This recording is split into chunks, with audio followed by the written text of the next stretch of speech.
Buenas tardes, ¿cómo les va? Bienvenidos acá Para que Sepas. En este programa tenemos siempre mucha rosca política y económica, pero a veces hay temas que no tienen que ver con eso, que tienen que ver con la actualidad y también hay que darle rienda suelta y tener estos debates. Hoy particularmente fue un día en donde seguramente lo viste por todos lados, la noticia de la salud del hijo de Roberto Petinato, Felipe Petinato, fue uno de los temas del día. Nos propusimos en Para que Sepas hacer un debate un poco más intenso, más allá de este caso en particular que ahora vamos a desarrollar, por si no lo viste, no sabés qué fue lo que pasó. Vamos a analizar un poco cuál es la situación que tienen hoy muchas familias en donde alguno de los miembros tiene alguna vicisitud con su salud mental. ¿La actual ley de salud mental sirve o no sirve? ¿Se aplica como tal, como debe ser? Vamos a repasar en principio de qué caso estamos hablando hoy.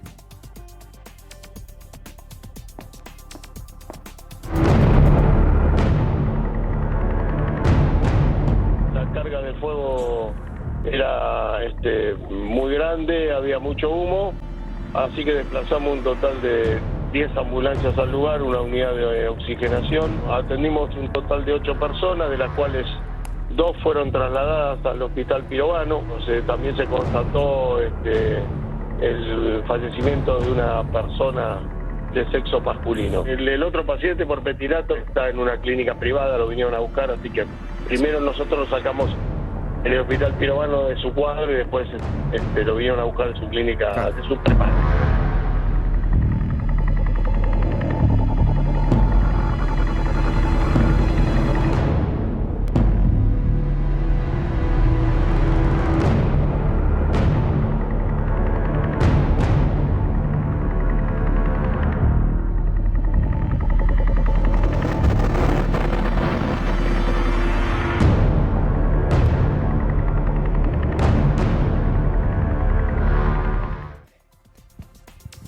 Como en muchos casos uno se pregunta, este es un disparador, ¿no? ¿Cuántos Felipes hay, cuántas familias, ¿no?, que están atravesando por la misma situación y a veces se ven desbordadas por cómo llevar adelante una familia cuando tenés un miembro que tiene esta enfermedad? Concretamente, Felipe ya había dado muestras de cuál era el delicado estado de su salud mental. Su familia sabía lo que le pasaba. Y la realidad es que hoy lo único que sabemos es que esto terminó con una muerte, no con la de Felipe, sino con la de un médico que estaba en el departamento en el momento del incendio. Detalles más, detalles menos se irán conociendo. El punto es si Felipe Petinato estaba en condiciones de vivir solo. Vamos a mirar y repasar juntos cuáles fueron aquellos antecedentes, esas muestras que daba Felipe de atención, esos llamados tan serios de atención, en donde dejaba evidentemente que no podía estar solo o que no podía velar por sus propias decisiones. En 2021 tuvo una internación en el hospital Pirovano por un brote psiquiátrico, en el que fue agresivo con su propia hermana y su mamá, y el médico que fue a atenderlo. Padece insomnio, trastornos alimenticios y estaba bajo medicación psiquiátrica. Esto públicamente incluso algunos de los miembros de la familia lo venían evidenciando incluso mucho antes de tener este episodio en 2021, que tenía un grave trastorno de alimentación. Hay más, no sé si los tenemos, vamos corroborándolos. En 2018 fue acusado, yo voy contando lo que salió públicamente. En 2018 fue acusado de abuso sexual por parte de la hermanastra de su novia, que era una nena de 14 años.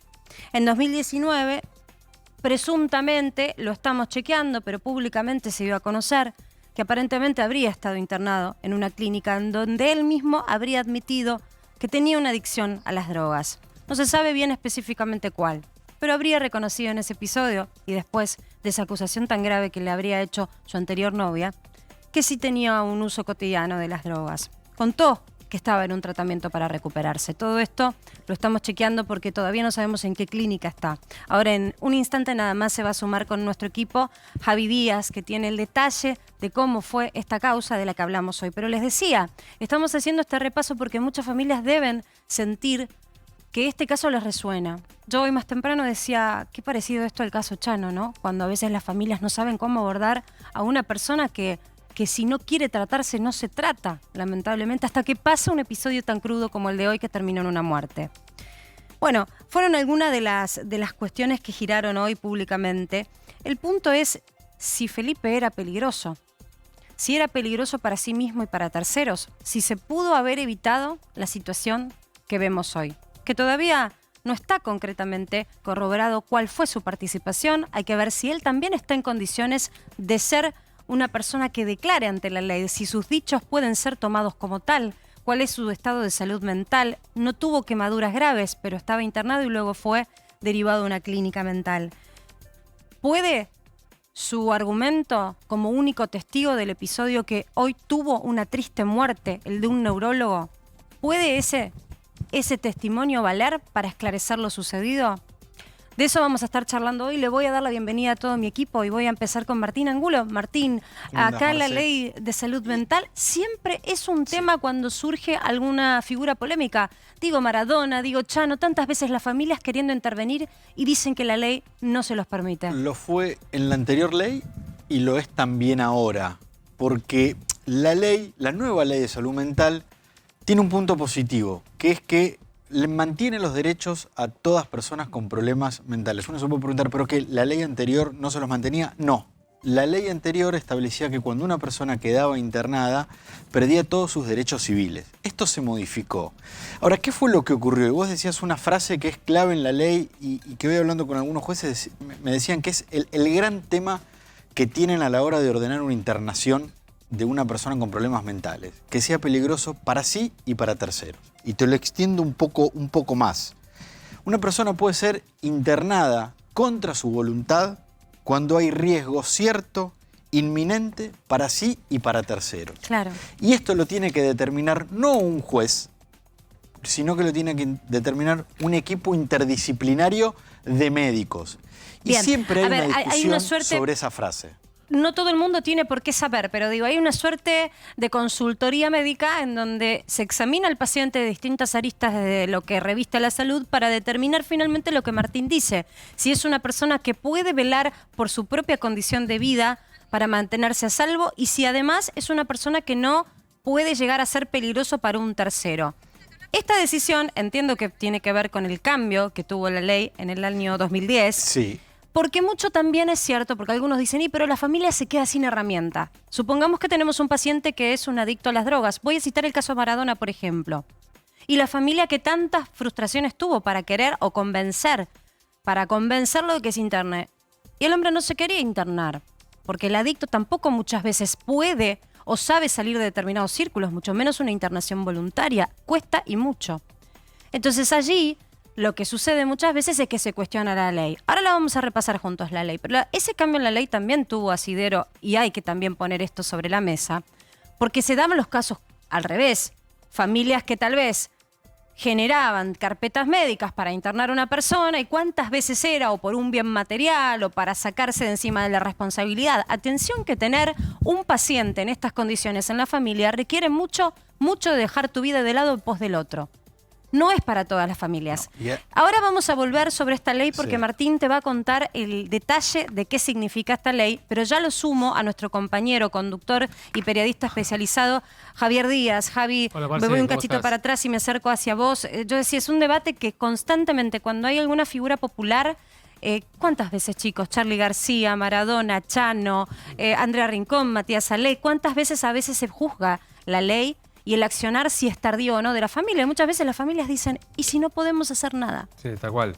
En muchos casos no ocurren tragedias como ha ocurrido el día lunes, digamos, también hay que decirlo, ¿no? Es decir, sí, muchas veces al ser famosos se producen hechos violentos.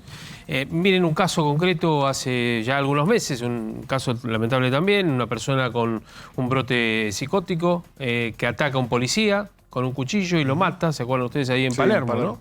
¿no? Un policía federal. Bueno, también tenía un problema psiquiátrico desatendido por la cuestión vinculada a la pandemia y demás, y ahí también tuvo un hecho violento, ¿no es cierto? Es decir, y es lo que vos decías, ¿cómo contener? ¿De qué Claro. manera? Qué difícil, es complicado. Ahora, pues Javier, yo tengo una pregunta que para mí es crucial. ¿Hay que esperar una agresión a un tercero o la autofragelación de esa persona para que entonces ahí sí se decrete que sí, corre riesgo su vida y ahí sí, entonces se lo aparte de la sociedad, se le dé el tratamiento necesario, se asista a la familia y a su entorno? Mira, es complicado de todo punto de vista. Y Martín, que lo sabe muy bien también a partir de los jueces, digo, los jueces que a veces les cuesta poner la firma, porque se hacen cargo ellos, obviamente, de un paciente, y cuando el paciente no quiere una internación y la familia no sabe qué hacer, es muy complicado también. Pero te digo, en la calle, ¿cómo diferenciar a una persona que tiene un problema psiquiátrico de un delincuente? Y nosotros, Javi, estamos hablando de gente Rosario. con recursos, de familias con recursos. No saben lo que es esta situación en gente que no los tiene, que va por favor a pedir ayuda a la policía y no les dan...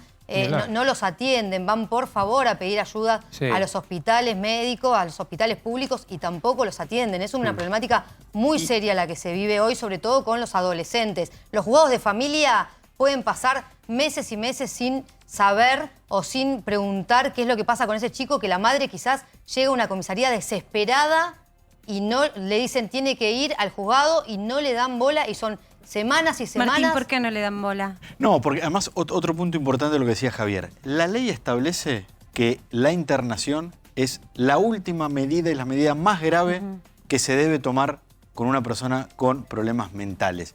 Que previo a eso hay otras muchas instancias que se deben tener en cuenta. Y si hay un equipo interdisciplinario, un médico que considera que esas otras instancias pueden ayudar al paciente, la internación en ese momento no se aplica. Pero acá va también lo que decía Rosario. ¿Quién sigue el control de esas personas? Nadie.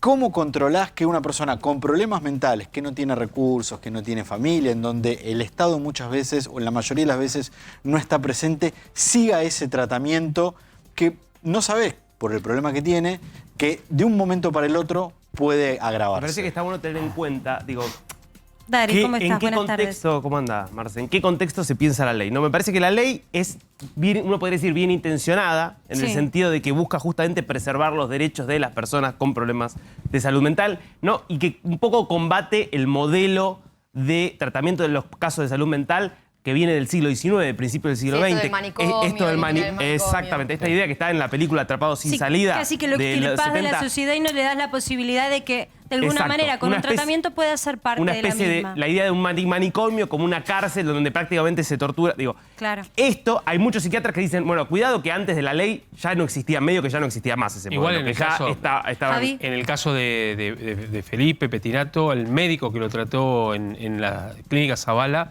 recomendó la internación en una clínica psiquiátrica. Fue directo, concreto, porque corre riesgo para sí y para terceros. ¿En qué momento dio ese...? Hoy, pero hace por eso, algunas pero el horas. proceder fue En realidad fue ayer después de cuando esto. le comunican a la fiscalía, porque la fiscalía... Claro. A ver, la fiscalía lo que quiere es que declare. Pero primero le pregunta, ¿está en condiciones de declarar esta persona? Y el doctor le dijo, mire, no porque está con esta situación. Es más, Y aparte es el único testigo. Recordemos que el hecho empezó como un incendio con una víctima de ese incendio fatal, que resultó ser el neurólogo en cuestión que hablábamos hoy. Y Javier, él con algunas lesiones menores, Mínimas, fue mínimas. rescatado, pero con unas lesiones mínimas, entonces fue internado en principio por esas lesiones mínimas. Sí, pero después esta historia sigue como la estás contando. sí, el problema que tuvo es inhalación de monóxido de carbono. Se intoxicó, Eso fue. claro. Eso fue. Y además el brote psicótico que veían, o por lo menos el estado de shock, vamos a decir eso, porque eso es lo que refieren los policías y los bomberos al momento. Es más, el personal del SAME que lo asiste, como a los otros vecinos en la puerta del edificio. Una Javi, vez ahí lo derivan. Yo quiero repasar con ustedes y con mis compañeros de qué hablamos cuando hablamos de la ley de salud mental. Y se pone en debate todo en una sociedad argentina donde todo está en construcción. A ver, si hay algo que cambiar de esta ley, bienvenido sea el debate, pero empecemos por cuál es la parte tal vez de la ley que algunos cuestionan hoy. Esta ley de salud mental reconoce la autonomía de las personas con padecimiento mental y su capacidad para decidir. Es decir, le da cierta autonomía al paciente. ¿Qué es esto? Mantiene todos los derechos civiles. Exacto, y desalienta las internaciones indefinidas y prohíbe la creación de nuevas instituciones psiquiátricas con características de asilo. Un poco lo que charlábamos recién con Ro. Ahora, Pero esto es en eso es muy Argentina. polémico. Esto es en Argentina. Esto es en Argentina. ¿Somos los bichos raros del mundo?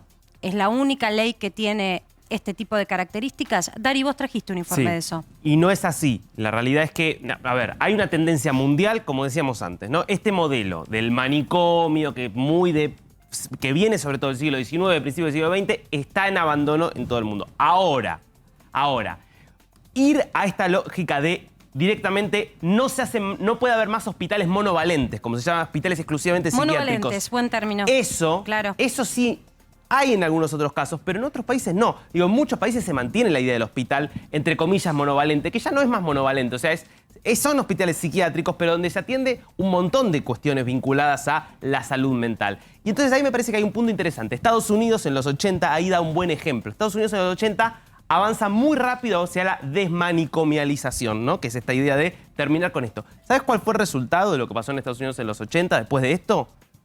Una abrumadora cantidad de homeless, de gente en la calle, porque eran personas que estaban en hospitales psiquiátricos, que no estaban en condiciones de cuidarse, y que como rápidamente una idea de, bueno, hay que sacar a todos de los hospitales psiquiátricos, terminaron en la calle, obviamente en muchos casos mucho peor de lo que estaban antes, con lo cual se revirtió esta política en Estados Unidos, por ejemplo, después de esto. Claro. Y en todo el mundo se está yendo a algo más intermedio. Me parece que en el caso de Argentina, lo que pasa es que es muy radical la cuestión de, bueno, es casi imposible que alguien termine contra su voluntad en un psiquiátrico. No se está yendo ni a un lado ni al otro. O sea, siguen funcionando estas instituciones, siguen atando a los pacientes, siguen dopándolos, porque eso es lo que hacen para tenerlos tranquilos. Y no se está yendo tampoco a la desmanicomización. Quizás en la provincia de Buenos Aires hay algunos institutos, pero... O sea, que la ley van? se quedó a mitad de camino, Ro, sí. Eso es lo que decís. Incluso en su aplicación. lo discutíamos el año pasado cuando pasó lo que pasó con Chano. Y todos en campaña electoral decían que hay que cambiar la ley de salud mental.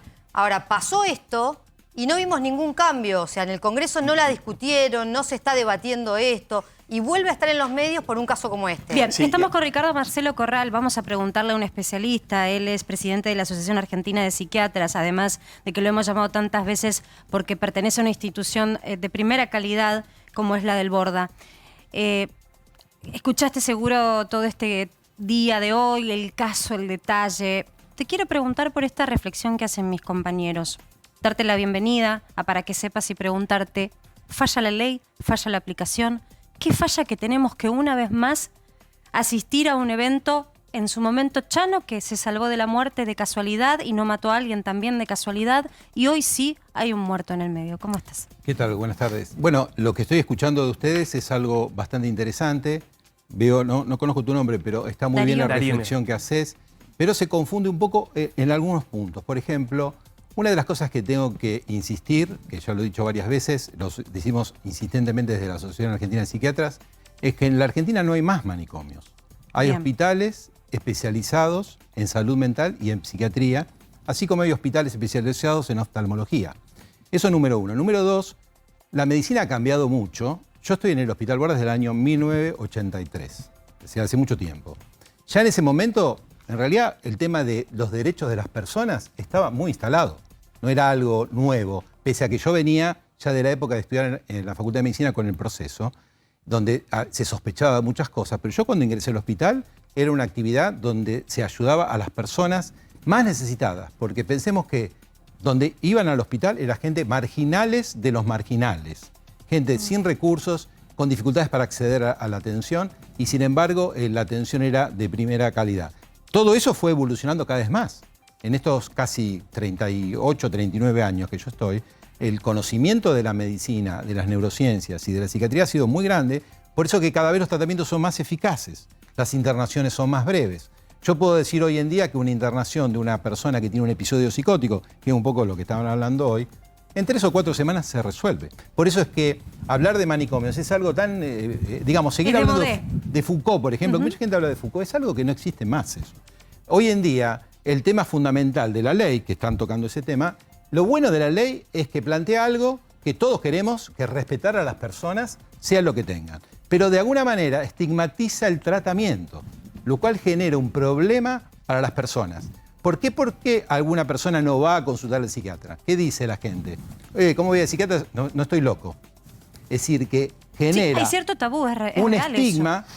No solamente en la persona que padece la enfermedad, sino en los lugares que los acusan de ser lugares siniestros o carcelarios, que es un hospital. A nadie se le ocurriría decir que el Hospital de Niños Gutiérrez es una cárcel. Pero el Borda, mucha gente cree que es una cárcel y la gente está encerrada. No, no está encerrada, está haciendo un tratamiento.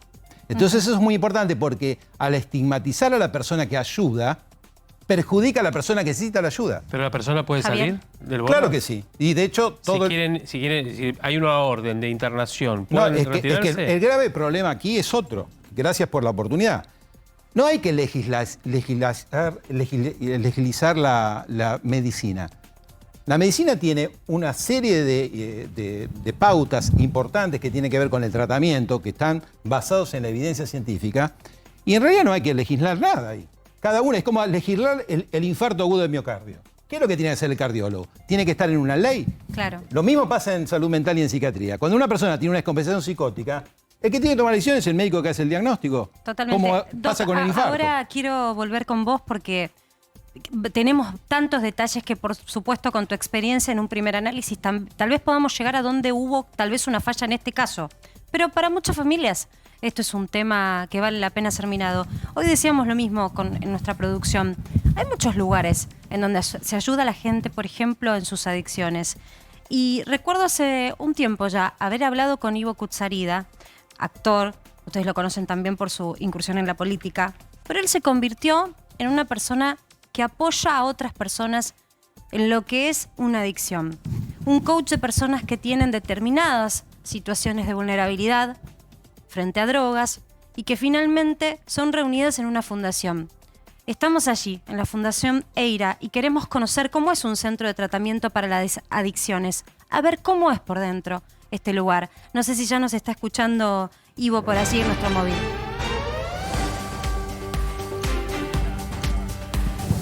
Perdón, déjame dar un pie solamente. Carlitos Marce, Estrione, ¿cómo el afecto andas, y cariño de Carlito? siempre. Recuperado, mi vida. Te queremos mucho. Nuestro compañero que tuvo un COVID leve, por suerte. Gracias, Marce.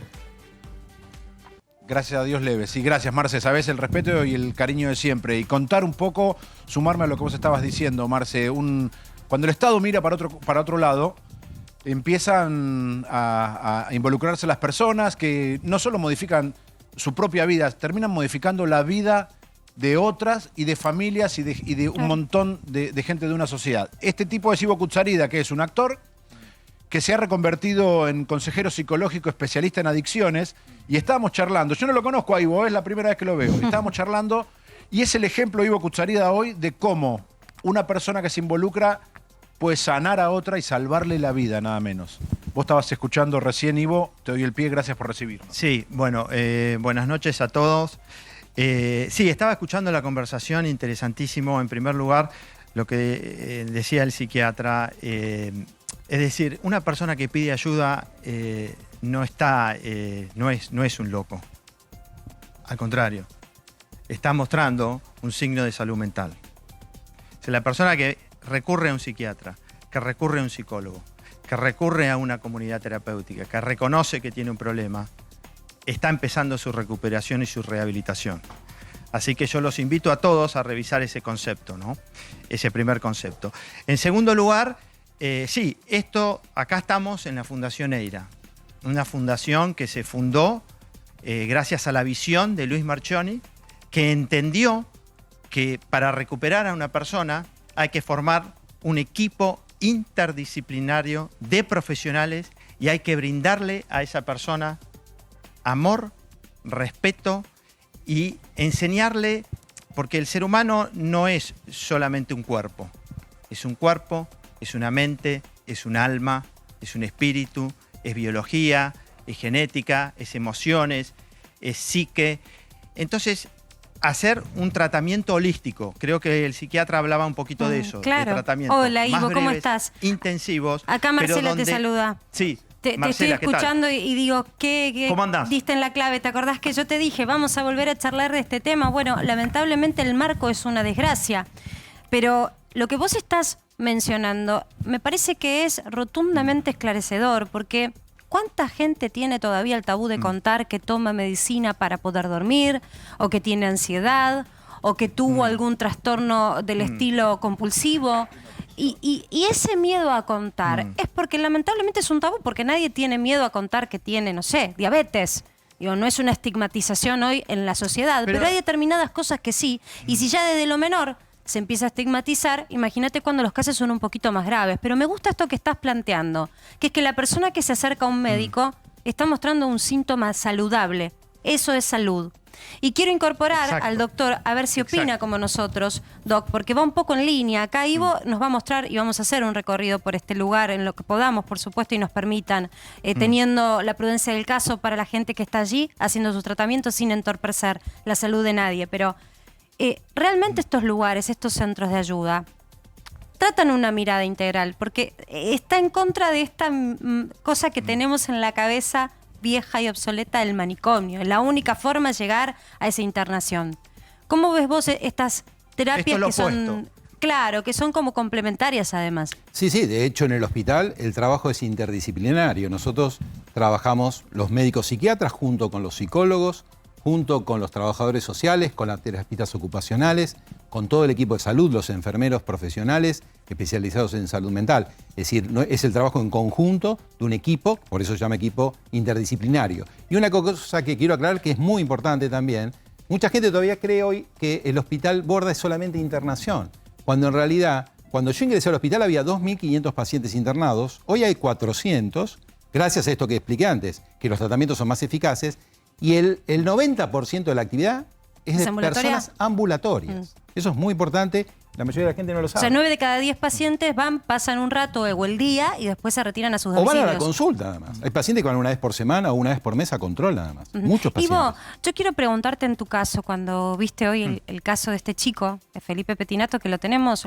obviamente lo conocemos, era un personaje simpático de la farándula también, no solo por pertenecer a una familia tan popular, sino porque él también se hizo sus caminos en un momento, pero había dado determinados signos o llamados de atención.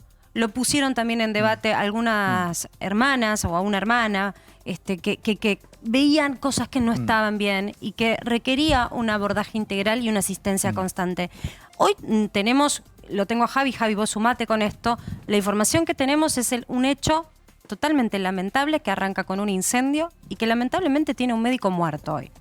Entonces uno se pregunta desde ese disparador si estos casos pueden, aunque sea, servir para evitar que haya nuevos iguales. Porque incluso acá hay un médico que no sabemos bien qué hacía en ese departamento, si pudo haber tenido alguna imprudencia desde lo humano, pero imprudencia al fin. ¿Por qué termina muerto?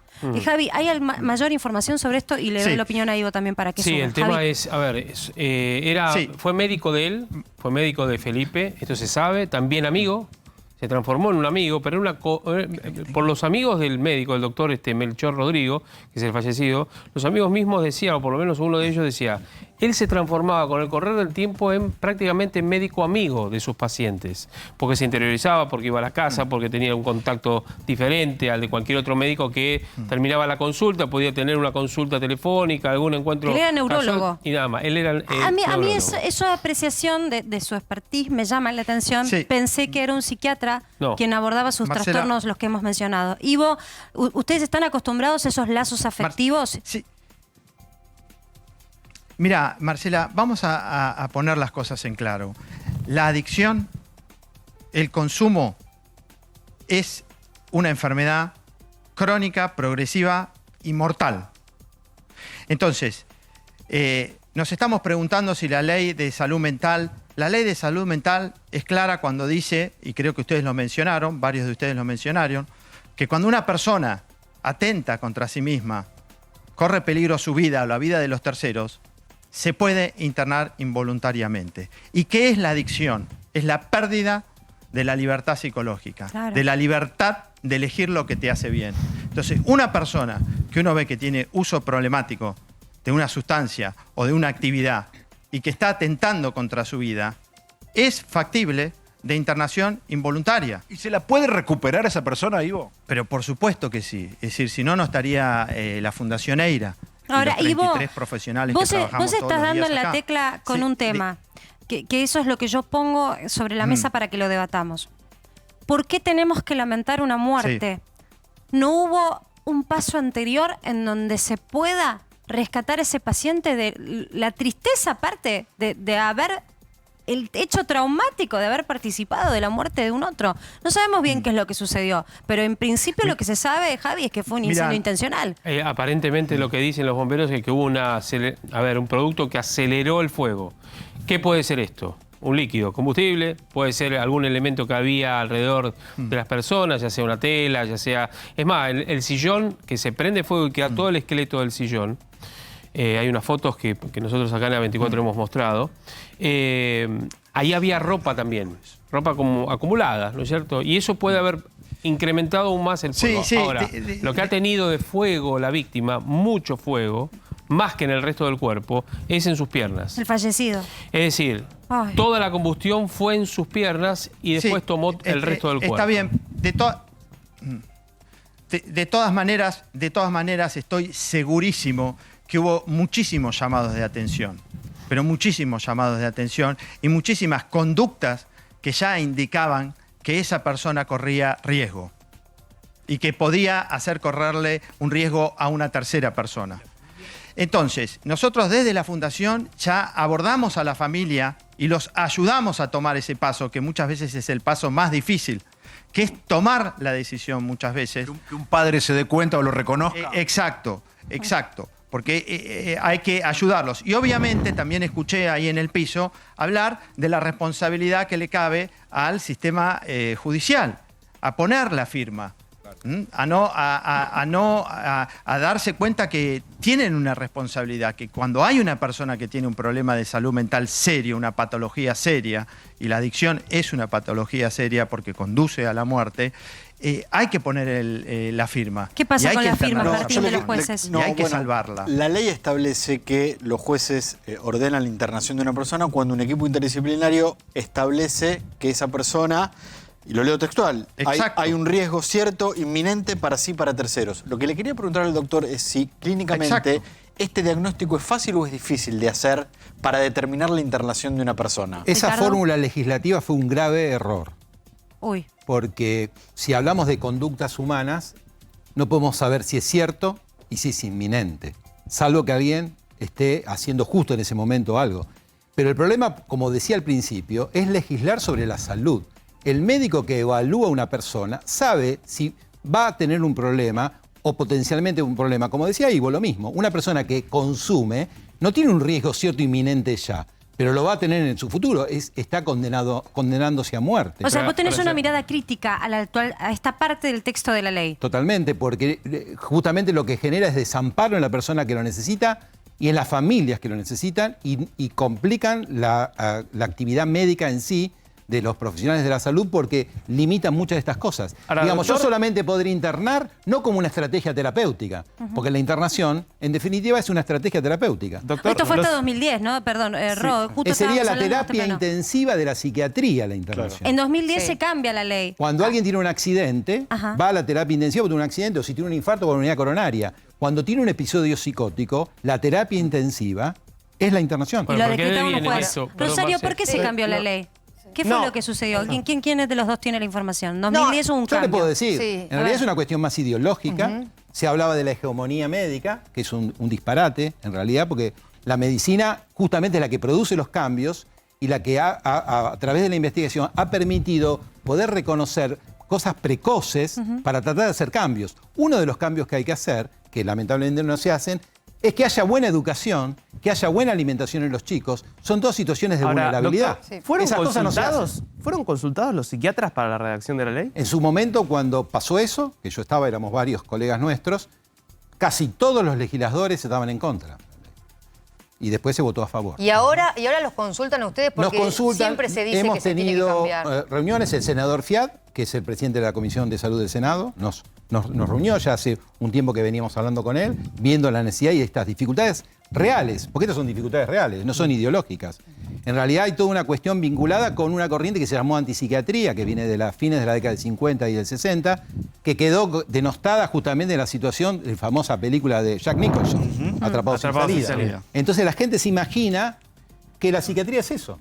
Doctor, Pero no hubo ustedes- casos de esos, digo, porque también intuyo que ese cambio existe, ¿no? debe Bueno. haberse propiciado también por denuncias que entiendo se deben haber Hoy acumulado, porque si existe. no, no es algo que a los gobiernos les dé un rédito. Ha habido delitos con pediatras que han hecho pedofilia, Sí. ha habido delitos con anestesistas que han drogado mujeres. Eso existe, son delitos. No, yo lo entiendo, doctor. Yo lo que me imagínense Pero el que... tema acá que complicaron a toda la sociedad con una necesidad muy importante que es atender las personas que tienen un sufrimiento, una enfermedad. Ricardo, yo te tomo esto porque aparte lo estás diciendo, sos una inminencia en lo que decís y antes de 2010 y del cambio de la ley también ejercías, con lo cual vos viste también los cambios que esta ley introdujo en Argentina. Yo siempre que pienso que un legislador propone un proyecto de ley y que hay un poder político detrás que lo avala, lamentablemente uno tiene que ser mal pensado por haber transitado mucho en el camino de la política en Argentina, que siempre hay un factor político que les da un capital a favor, que ganan algo, que ganan un voto de un público, que algo de marketing hay detrás. Muchas veces estas leyes son empujadas por esto. En este caso, ¿qué ganó la política con ese cambio? Esta ley se votó junto con muchas otras leyes a libro cerrado en una noche. Ahora, con doctor, eso digo todo. Y nosotros estamos hablando de, siempre que hablamos de los casos de salud mental, hablamos de casos que terminan en algo trágico, un crimen o un suicidio o algún hecho grave. ¿Ustedes tienen alguna estadística que pueda marcar cuántos hechos graves ocurrieron de pacientes ambulatorios que hubiese sido mejor todos los estén días internados? Y nosotros agradecemos, porque nosotros no tenemos prensa. Yo vengo acá cuando me llaman, siempre agradeciendo porque es la oportunidad de tener voz. Claro. Nosotros, desde cuando empezó la pandemia, que quisimos expresar nuestra gran preocupación por lo que se venía, en realidad no nos daba mucha bolilla. Por eso agradezco, porque acá los que hacen el cambio son ustedes los comunicadores. Todos los días hay un hecho grave. Todos los días, pero son desconocidos. Sí. Es decir, cuando pasa lo del Malva es algo conocido. Creo que hay cuando pasa lo de Petinato es porque salió hay una palabra. Cuando pasó lo de Ricardo, obvio. Lo del músico también son cosas. Y en el caso de Chano, los llantos que te daban realmente de la crueldad Marce, que tiene que vivir una familia, los llantos de esa mamá, que tantas veces dijo, hasta con las letras, mi hijo, en este advertía. momento hay personas en la calle, muchas personas con sus familias que necesitan nuestra ayuda. Me voy con Ivo, que quiere hacer un comentario. Ivo. No, creo que sí, creo que la palabra acá fundamental es sufrimiento. Sí. Hay muchísimas personas que están sufriendo en este momento. Creo que el doctor y creo que vos hacían mención a esto, ¿no? Que están en las calles, que necesitan ayuda, que están sufriendo, que no pueden salir solos. Lo importante también de ver en el tema de la adicción es que el adicto solo no puede, necesita ayuda. Entonces, esto es, me parece que la base de lo que de cómo se fundó la Fundación EIDA. Claro, es particularmente cuando hablamos de estos trastornos. Ayuda a la persona que no puede. Los trastornos psiquiátricos, Ivo, derivados del consumo de drogas, que ya hemos visto. Yo antes dije el caso Maradona, pero hay tantos Maradonas dando vuelta que uno dice, se pueden salvar. El problema es cómo llevas adelante esa adicción, cómo haces ese tratamiento integral, porque muchas veces las familias realmente o no pueden dejar su trabajo o no pueden custodiarlos en primera persona, no todos tienen recursos económicos también para tener a alguien que los atienda. Hay todo un sistema que es muy difícil, que es el apoyo. Mira, te cuento. Moral. Mientras vos hablas, yo quiero contarte algo, Ivo. Mientras vos cuento hablas, lo que hacemos. Estamos viendo, por eso quiero que me cuentes lo que haces, porque tengo imágenes del lugar en el que estás. Y veo muchas caras jóvenes y veo muchos chicos. Te cuento. Mirá.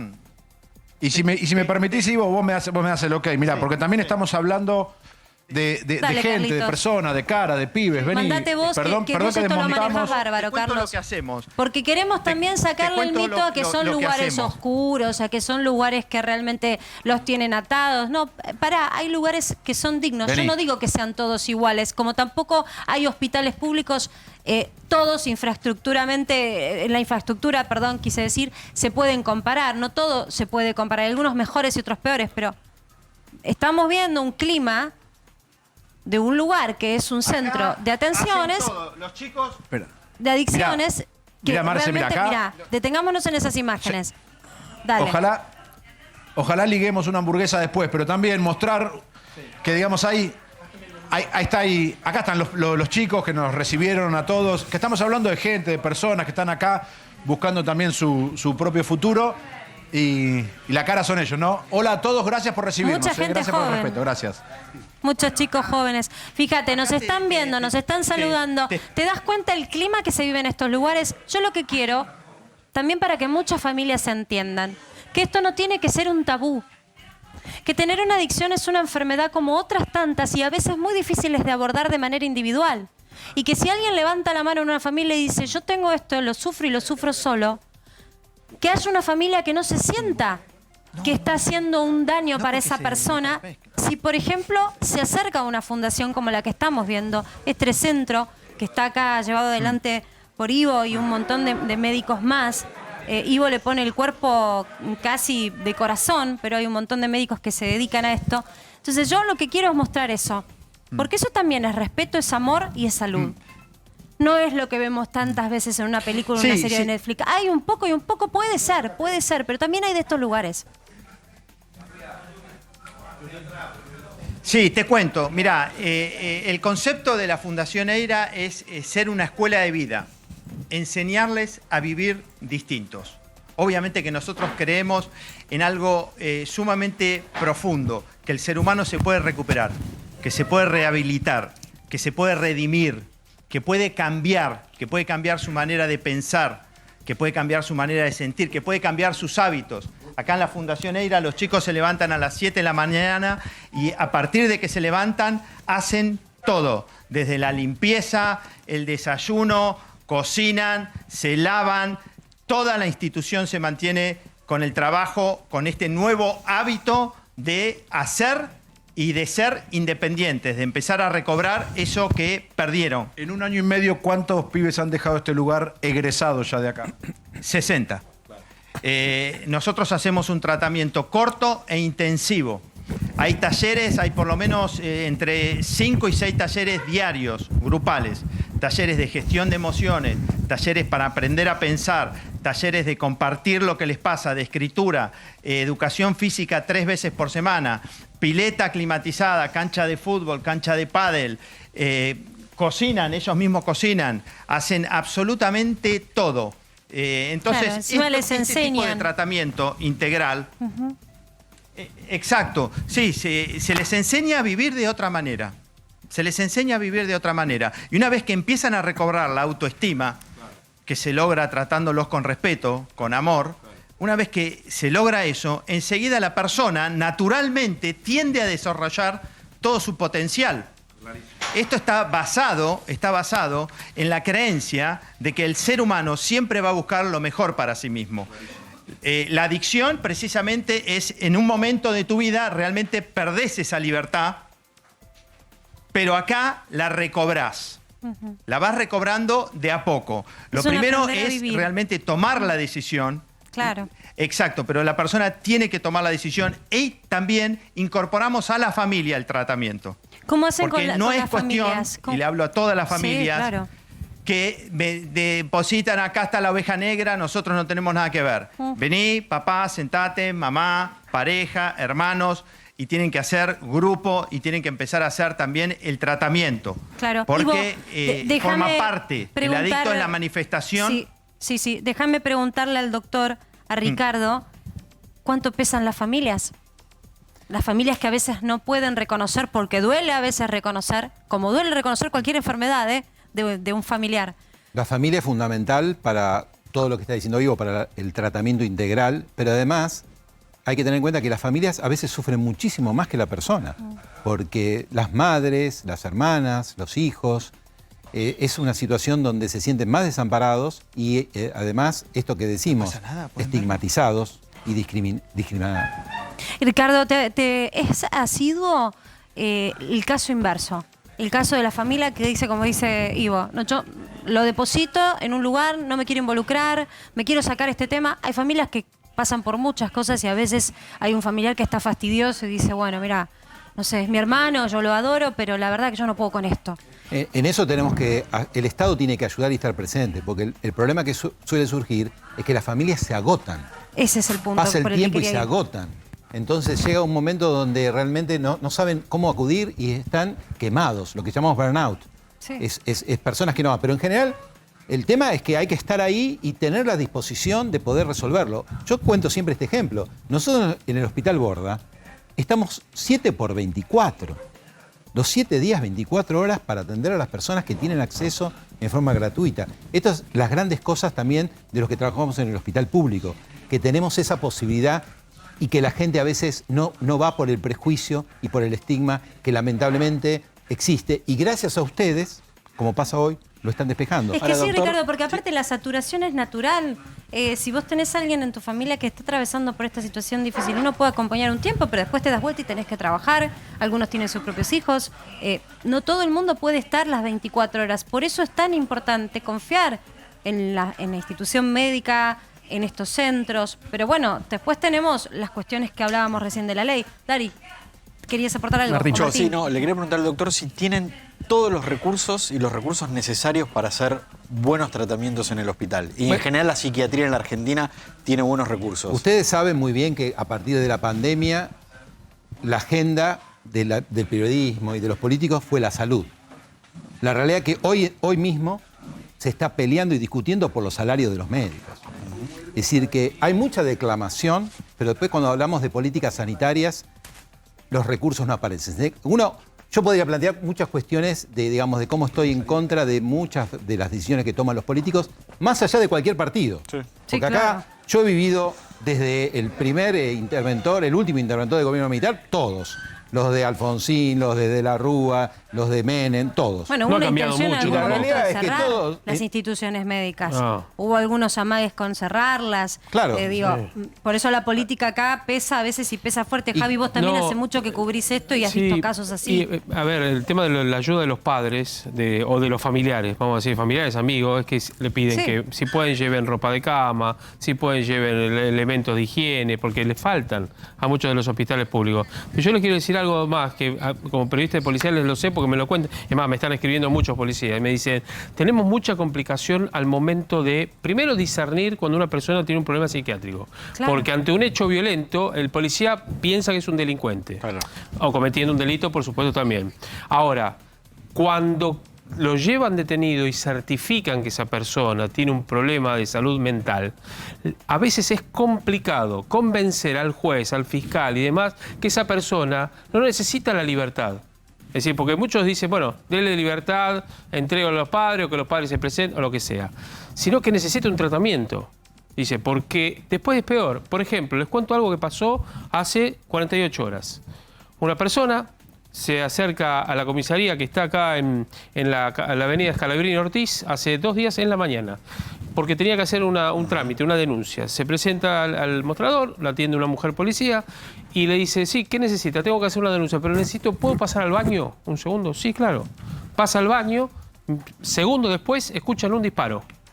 Se pegó un tiro en el baño de la comisaría. Esa persona estaba con tratamiento psiquiátrico. Y era vecino de la comisaría, cercano a la comisaría también.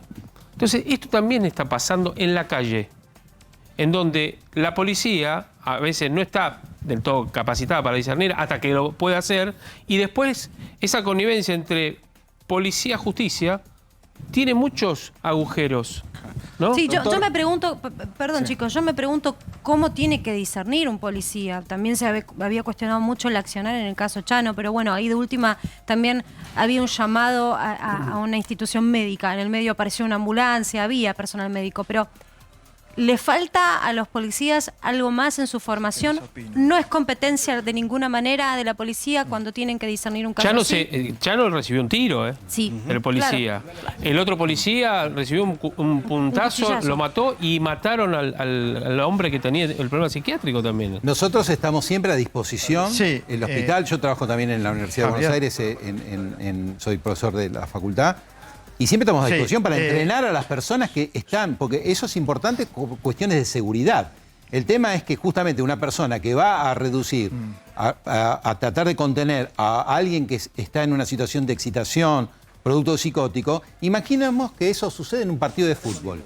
Cuando 2 personas que están jugando al fútbol se empiezan a pelear. ¿Qué hacemos nosotros, los compañeros? Los agarramos. Claro. Bueno, la policía tiene que hacer lo mismo. Por eso que es importante, no es que va a ir el médico a atender a una persona que está en una situación de riesgo, porque no es un bombero ni es el policía. Tiene que haber alguien de seguridad entrenado. Sí.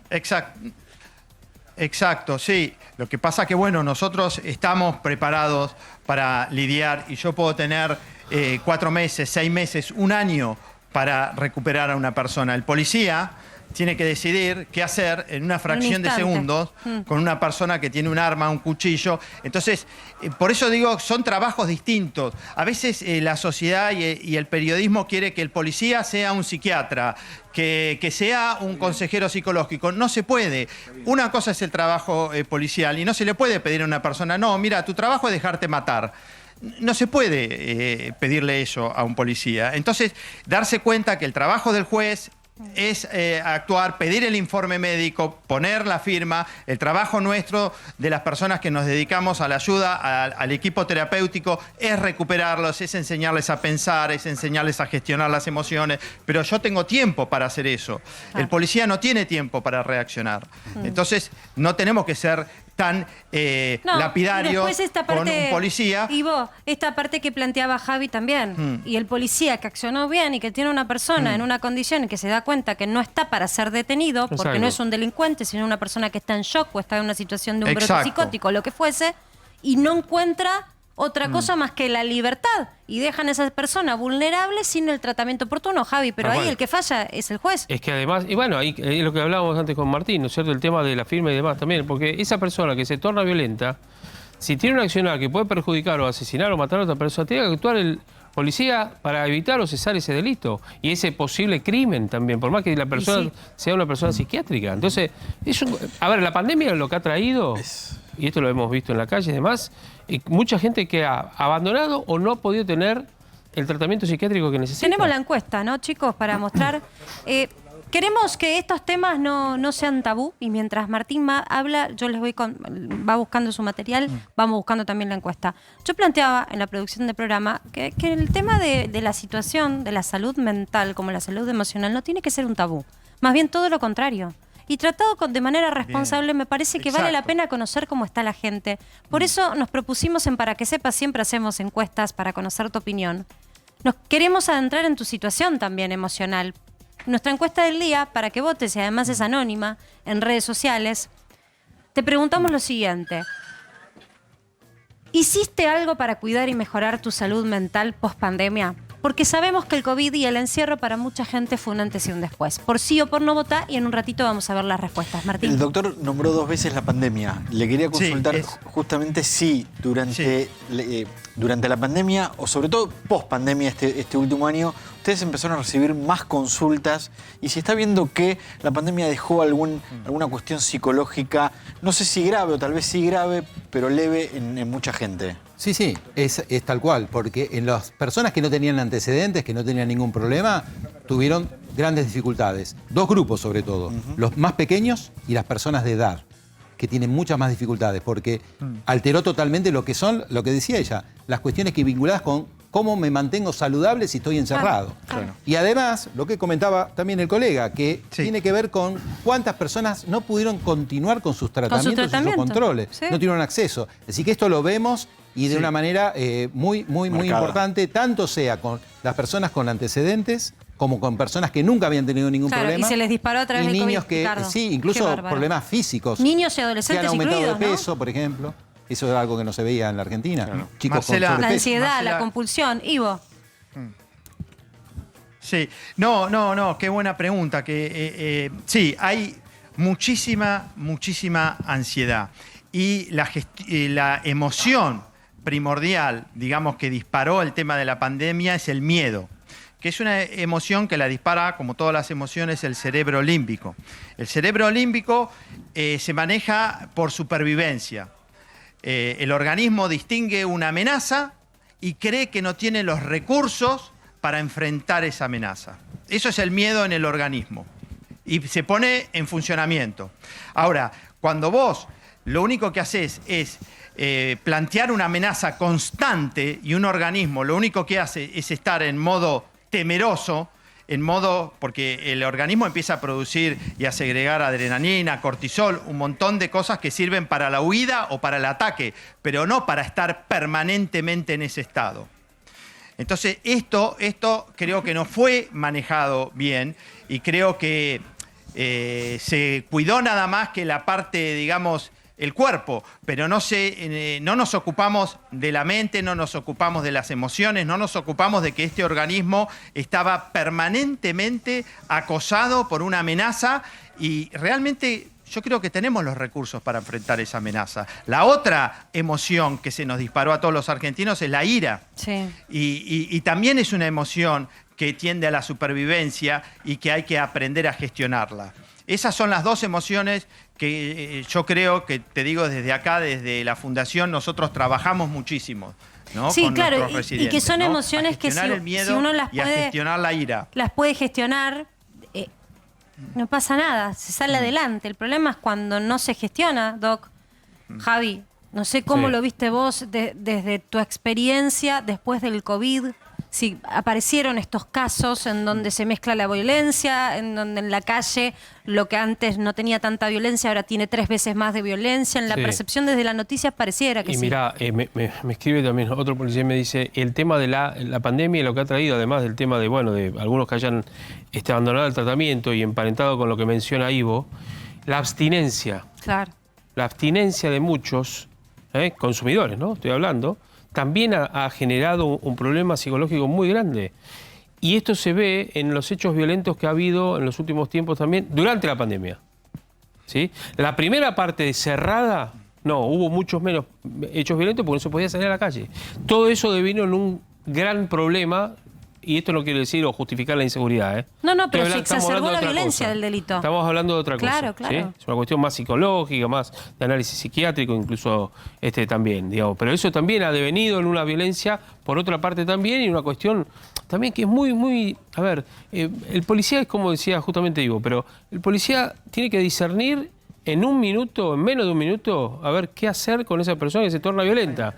Ha pasado, el año pasado, si mal no recuerdo, a principio de año, también una persona que estaba arriba de un colectivo, el 152, y empezó a golpear a los pasajeros adentro y terminó abajo también golpeando. Y esto fue sobre Avenida Santa Fe y BIT, Santa Fe y Bulnes. Y se dieron cuenta que era una persona psiquiátrica, con problemas psiquiátricos, que había abandonado el tratamiento. Entonces, estamos conviviendo con gente así, que tiene Doc, estos problemas. ¿estamos conviviendo con mucha agregar- gente sin tratar? Sí, yo agregaría algo muy importante. Cuando hablamos de salud mental y de conductas saludables, una de las primeras cosas de la medicina es prevenir y promover la salud. Y estamos en un país donde nuestra sociedad está golpeada hace muchos lustros, donde hay una decadencia muy grande. Tenemos el 50% de la población bajo la línea de la pobreza, Claro. dificultad de acceso a la educación, chicos desnutridos, dificultad de acceso a la salud, que es lo que estamos hablando hoy. Todo eso va en contra de la salud mental. Entonces, más allá de la enfermedad mental en sí, que estamos hablando de personas que tienen adicciones, que es una enfermedad, esquizofrenia o lo que sea, también la sociedad tiene este embate permanente de antes de la pandemia, y ahora con la pandemia se agravó, de esto que tiene que ver con cómo mantengo la salud mental si tengo una sociedad en crisis, con problemas económicos, que viene más allá de los colores políticos. Sí, Porque claro. por eso hablo de varios Se lustros. arrastra de ¿no? mucho tiempo. Entonces, eso también impacta. Doctor, yo lo decía hace unos días, el COVID nos quitó un velo que teníamos delante, para muchos como vos no, pero o como para Ivo que trabajan, no. Pero para muchos que no estamos en lo que es en el sistema médico, se quitó el velo de lo que verdaderamente tenemos, de cómo trabajan nuestros médicos, nuestros enfermeros, de la infraestructura del sector público, sobre todo, de la gestión de las prepagas, de cómo es y cómo se vive. Y todo eso que aparece por una situación del COVID, no hay que abandonarlo. Ustedes recién mencionaban la falta de campaña, si se quiere, que hubo un muy buen exceso, para mi gusto, pero muy buen exceso de campaña de uso de tapabocas, además, pero después hubo el abordaje del día después, no hubo campaña política que aconsejar a la gente a hacerse los chequeos post-COVID. Yo me enteré porque tuve la cantidad de cosas que uno tiene que hacer para chequear que tu salud te quede bien, y no de manera inmediata, sino unos cuantos meses después. La salud mental. Todo eso, si no se aborda desde la esfera pública, también se convierte en un tabú, porque la gestión de gobierno también tendría que disparar estas cuestiones, no cuando hay un famoso involucrado, sino de manera constante. Pero claro, ocuparse implica también mostrar cómo trabajan nuestros médicos, la falta de infraestructura, la falta de insumos, y todo eso no es solamente en un en una parte del sistema público, es en todas las especialidades. Me canso de escuchar médicos nos llaman, por favor, pedimos ayuda. La verdad, y digo médicos, pero es todo el sistema de salud, la parte técnica, los enfermeros. No hay que dejar de lado esto, como decíamos también hace unos días. Los médicos deberían ser los que más ganan en la sociedad. La persona que está al frente cuidando la seguridad de todos, como un policía también, las fuerzas de seguridad, ni que hablar los educadores, por decir, o los maestros. Y eso no ocurre en Argentina, y esos debates nunca están, y eso también es política. Pero claro, cuando no rinde, desde el capital del voto no se habla. Ro, yo te quiero preguntar si a raíz de este tema, que primero fue Chano y ahora fue Pettinato, ¿algún político tomó nota y dijo, voy a hablar de este tema, vamos a hablar de salud, hablemos de salud mental en Argentina? Sí, y por eso lo vimos en plena campaña electoral con Chano el año pasado, o sea, se puso en discusión la reforma de la ley de salud mental. Yo creo que hoy todos coinciden en que tiene que haber una reforma. Todos los partidos, Juntos por el Cambio, el Frente de Todos, sobre todo desde la oposición, está pidiéndose discutirse. Ahora, recordemos que tenemos un Congreso paralizado, que hace pocas semanas recién empezó a funcionar la Cámara de Diputados, por lo cual, de hablarlo en campaña electoral, se había puesto sobre la mesa la discusión de qué se hacía con este tema, a no tratar directamente el tema. Y hoy el problema mayor es que tenés grieta en cada uno de los partidos, por lo cual ni siquiera se pueden poner de acuerdo el Frente de Todos y Juntos por el Cambio como las principales fuerzas, tampoco se pueden poner de acuerdo dentro de esos bloques. Es todo un tema, la verdad que la política a veces ocupándose de cosas que a nadie le importan, ¿no? Y fíjate cuántas cosas hay que necesitan urgencia en su inmediatez de ser tratado. Y vos, sé que te tengo que despedir porque estás con Carlitos ahí, Carlos Estrione, pero no quiero irme de este lugar sin que me des una vueltita más, sin que me cuentes algo más de todo esto enorme que hacen en esta fundación. Sí. Es esta fundación, pero hay muchas más. Llegamos a esta gracias a vos, que te conocemos, que sos amigo de la casa. Sí. Bueno, esta es la Fundación EIRA. Yo invito a la familia Pettinato a ponerse en contacto con la Fundación. Nosotros vamos a estar dispuestos a ayudarlos. Y a todas las familias que crean que tienen un familiar que tiene algún problema de adicciones, por favor, comuníquense con la Fundación EIRA. Y recuerden que un adicto con casa y comida es adicto toda la vida. Y que a veces hay que tomar una decisión para cambiar ese sistema. Acá, muchísimas gracias. Muchísimas gracias. Por favor, Ivo, te agradecemos a vos. La cara de los pibes y las pibas que están acá en la Fundación, que nos abrieron las puertas. Les mandamos un abrazo enorme por dejarnos entrar en esa intimidad. Realmente un abrazo enorme para todos estos valientes que dieron un paso adelante para estar en una vida mejor. Y que sí se puede, y esas familias que acompañan. Y a Ivo también le doy las gracias porque ojalá hubiera más figuras populares que tienen este corazón así enorme para dedicarse a este tipo de cosas y sacar de lado esos tabúes tóxicos que enferman a nuestra sociedad. Esto también hay que mostrarlo. Por eso estamos allí. Gracias, Ivo, y gracias, Carlitos Estrione, que sin vos no podríamos haber hecho este trabajo fenomenal. Quiero volver al doctor. Preguntarte también, Ricardo, es muy difícil ponerse en la carpeta médica cuando uno no la tiene, pero nosotros contábamos antes algunos antecedentes que este chico había mostrado. Por empezar, algo que parecía gracioso, pero que no lo es, su extrema delgadez, que fue lo primero que apareció, sus constantes cirugías para, casi como si fuese una obsesión, parecerse físicamente a un ídolo, Michael Jackson. Son pequeñas alertas. Yo digo esto porque no lo quiero estigmatizar, pero sí me parece que si hay una familia que está teniendo algún miembro o algún amigo que está evidenciando algunas conductas, ¿cómo se hace para identificar lo que es habitual, cotidiano, de algo que es disruptivo? Empezó con una situación de no comer, con un trastorno de comida, empezó con cirugías y con formas de vestir que no eran las habituales para parecerse a alguien más, y después con situaciones de violencia que por lo menos públicamente se hicieron evidentes. Después hay que ver si la justicia tiene en su carpeta esas denuncias, ¿no? A veces sale una novia y dice, me abusó una hermana de una novia, eso está en debate judicial, pero está esa situación. Después, agresión a la propia familia. ¿Cuándo uno tiene que darse cuenta que esto no es normal? Esto es mucho más que exceso de ira o un fanatismo por un ídolo. Una de las cosas que comunicamos siempre y tratamos justamente en estos medios, porque tiene que ver con esto de promoción de la salud, es a las familias estar alertas. Eso se ha estudiado mucho en medicina y en psiquiatría, lo que se llama alto riesgo de padecer psicosis. No sé si el caso de este chico, porque yo no lo conozco, pero sí hay muchos indicadores que surgen incluso desde la escolaridad, por eso es importante trabajar con las escuelas, donde hay algunos cambios de la conducta que a veces se confunden, porque como muchas cosas aparecen en la adolescencia, donde hay cambios, grupo de pares, cambian muchas cosas, muchas relaciones, y también es donde comienza el consumo. Lamentablemente el consumo de alcohol, que ahí hago un pequeño señalamiento, muy de alguna manera fomentado por los medios, por la propaganda. ¿Y sí? Que eso es un grave problema. Asociado a lo cool el alcohol, entonces, obvio. Una de las cosas que le tengo que decir a la comunidad es, si usted nota que hay algo que cambió, que es una conducta diferente y que no es adaptativa, porque hay conductas de cambios que son adaptativas. Alguien que empieza a hacer una actividad, por ejemplo, o una situación distinta de gustos. Pero cuando empieza a eso impactar en la funcionalidad también, quiere decir, en el estudio, en el trabajo, o las relaciones son más distantes o complicadas, es el momento de hacer una consulta con un especialista. ¿Cuáles son esos indicadores más comunes para que la gente nos está viendo y los pueda tener Lo más en común, cuenta? por ejemplo, algo que sucede muy a menudo, sobre todo con adolescentes, es que se encierran en su habitación, pierden los vínculos familiares, no quieren estar con su familia, o están solamente con algún grupito de grupos de pares exclusivo, donde cambiaron totalmente su habitualidad. Pero, sumado a eso, la deserción escolar o la pérdida de la performance educativa, ¿no? Esos son indicadores muy importantes. Yo voy a también preguntarle... el cambio, perdón, el ritmo del sueño.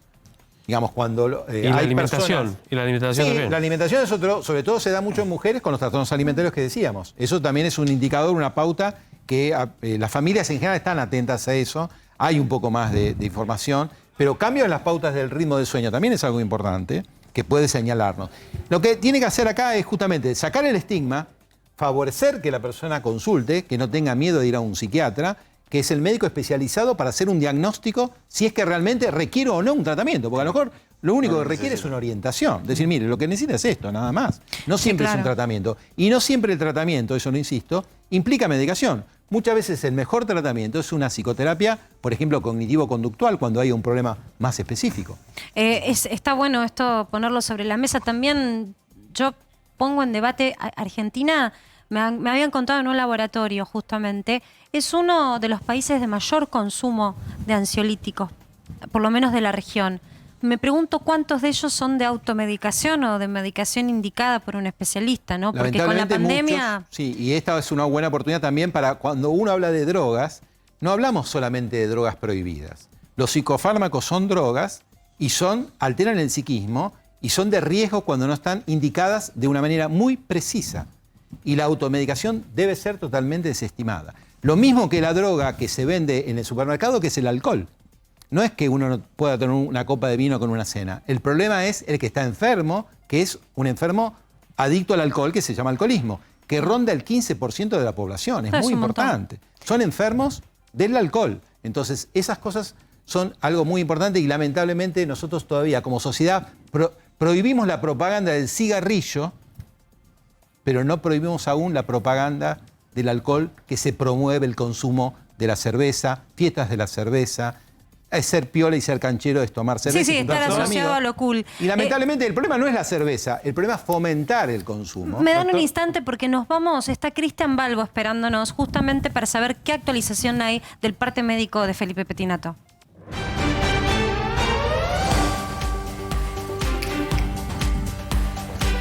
Hola Cris, ¿cómo estás? Buenas noches. Para decir a esta hora de la noche es que Felipe Pettinato fue trasladado de la clínica Zavala, donde ya se recuperó del cuadro por inhalación de monóxido de carbono después del trágico episodio del lunes, a una residencia de asistencia psiquiátrica. Aquí se especializan en salud mental. Estamos en la localidad de Castelar. Hasta aquí llegó a bordo de una ambulancia. Hay que destacar la contención familiar que tiene Felipe Pettinato. Usted recién hacía referencia a lo importante que es que la familia primero identifique el diagnóstico de un integrante y después ver cómo abordarlo. Bueno, vino la ambulancia acompañado por Cecilia, por su mamá. Y además también una consigna policial de la policía de la ciudad, hasta que se defina la calificación con respecto a lo que ocurrió el lunes pasado por la noche. Detrás, en otra camioneta, venía Tamara, su hermana. Y además un siempre, móvil ¿no? de la policía Siempre de su la compañía, ciudad. su hermana. Siempre. Su hermana mayor. ¿Y Siempre sus presente padres Tamara fue la aparecieron? que apareció Cecilia, la mamá, que estuvo en la ambulancia con él desde que salió en el barrio porteño del Belgrano del sanatorio, donde le dieron el alta. Es decir, físicamente está estable, está bien. El tema es ahora estabilizarlo desde el punto de vista emocional. ¿Y el padre dónde está? Estaba con COVID. Tiene coronavirus. Está con No COVID. lo hemos visto. ¿Pero tiene relación, tiene vínculo con el hijo? Porque sabemos que públicamente hubo idas y vueltas, ¿no? Que tampoco debe haber colaborado demasiado. ¿Hay alguna información sobre su acercamiento, su aparición? Ahí vemos las imágenes mientras estás vos, Cris, al aire, de Tamara. Y vemos ahí otra compañía también. Sí. Sí, Tamara fue la que hizo la admisión. Fue la primera en llegar, eligieron este lugar, es un predio muy grande, que tiene varios sectores, uno para hombres y otro para mujeres. Felipe Pettinato está en una habitación privada, con baño propio, con calefacción. Es un predio que tiene varios salones, comedores. Aquí le ofrecen desayuno, almuerzo, merienda y cena. Tiene horario de visita durante la semana. Los fines de semana es más extendido, de 8 a 18, siempre y cuando el médico que lo está abordando autorice la visita familiar. Pero bueno, toda esta información fue brindada principalmente a Tamara, que es la que va a estar a lo largo de toda esta internación muy atenta a la salud de Felipe, como ya lo venía haciendo con antelación. Pero bueno, han elegido este lugar bastante alejado, aquí en el conurbano. Primero lo iban a trasladar a una clínica en Boedo, que pertenece a esta misma red, exacto, de salud mental, pero después se decidió trasladarlo a este lugar. Sobre todo, bueno, es toda una única planta, esto para favorecer el movimiento de los pacientes dentro del lugar. Tienen todas las medidas de seguridad, lo que tiene que ver, por ejemplo, control de incendios, o lo que tiene que ver también con detección de humo, es decir, o las ventanas también están reforzadas. Es decir, tiene todo lo necesario para atender a pacientes que tengan algún tipo de problema de salud mental. Pero además tienen talleres. Recién ustedes escuchaban a los especialistas hablar de lo importante que es que los pacientes puedan volver a integrarse. Por supuesto. Y ahí, por ejemplo, claro, un oficio que se les todo eso enseña. Está contemplado, Cris. Exacto. Todo eso en este lugar, muy bien. Ya después de lo que ustedes abordaron recién con la nota que pudieron realizar, están bien al día de lo que pasa detrás de esta puerta aquí en este centro de salud mental, donde, repito, la contención familiar fue evidente. La mamá bajando con él de la ambulancia, la hermana también realizando la admisión en este lugar. Y bueno, se inicia una nueva etapa, primero para estabilizarlo. Recordemos que tuvo un brote psicótico, recordemos que las primeras pericias indicaron que es peligroso para sí y para terceros. Y a partir de ahí, bueno, tratarlo como corresponde. Y este lugar, por lo que pudimos averiguar hablando con familiares de otros pacientes, es el lugar, o sería el lugar adecuado. Muchísimas gracias, Cris, por este reporte tan importante, porque queríamos saber también cómo terminaba esta historia. Y en este caso termina en el lugar en donde tiene que terminar, en un lugar en donde hay una pronta asistencia y con la familia ocupándose. Gracias, Cris. Le pregunto a Javi, antes de despedirte, Javi, que sé que tenés otros compromisos también en este canal, para que no se pongan celosos. No, en rigor, si hay alguna novedad más del caso, ¿cómo sigue el desenlace judicial de esto? Mira, a propósito de esta internación, esto es lo que va a demorar, Martín compartimos esta información, lo que va a demorar la definición del fiscal Maynard para imputarlo o no. Es decir, porque le tiene que tomar declaración. El único testigo que hay del hecho es el propio Felipe Pettinato. Doctor, en esta situación puede ser que no esté en una situación propicia para declarar. Sí, totalmente. Puede ser que el paciente no esté. Sí, no, en general, bueno, hay que esperar justamente una evaluación completa médico-psiquiátrica para ver el estado concreto de él, porque lo primero que hay que proteger es la salud de este muchacho. Claro, por supuesto. Y después, bueno, todo el tema legal seguirá, pero por eso, bueno, yo había hablado el otro día relacionado con eso, que hay que ver si realmente no estaba en un episodio psicótico, lo cual lo implica que no comprenda la criminalidad del acto. Y recuerda, si hubiese estado en esa condición, en un brote psicótico, ¿él recuerda? Sí, puede tener un recuerdo real de lo que puede recordar, vio, pero dentro de ese mundo, digamos, de pérdida de la realidad. Por eso es tan importante que sea evaluado por un psiquiatra forense. Claro. que nosotros tenemos en el Cuerpo Médico Forense, en la Justicia Nacional, excelentes profesionales que pueden dilucidar justamente este tema. Así va a ser, Martín, ¿no? Sí, lo primero que va a pedir el juez es informes para saber si está en condiciones de declarar. Si un primer informe le dice que no, en general lo que es de rutina es que se pidan periódicamente informes hasta que esté en condiciones de poder declarar, porque como decía Javier, es la única persona que estaba en el lugar del hecho. También van a ser muy importantes las pericias complementarias del informe de los bomberos y también lo que se espera es el peritaje complementario, la autopsia que se le hizo a Melchor Porque Rodríguez. además, ¿sabes qué, Marcela? A ver, está bajo un proceso judicial él. Claro. Pero no por su internación, por su problema. No, acá hubo una muerte también. Por la muerte de una persona, Sí. que se puede transformar. A ver, ¿es presuntamente en sospechoso homicidio. hoy? Perdón, ¿hoy es sospechoso? Vamos a hablar claro. Sí.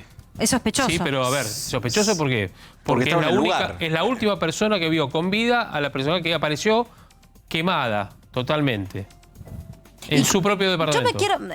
No por lo grotesco del dato, pero vos sos un entendido, tal vez lo que no lo somos.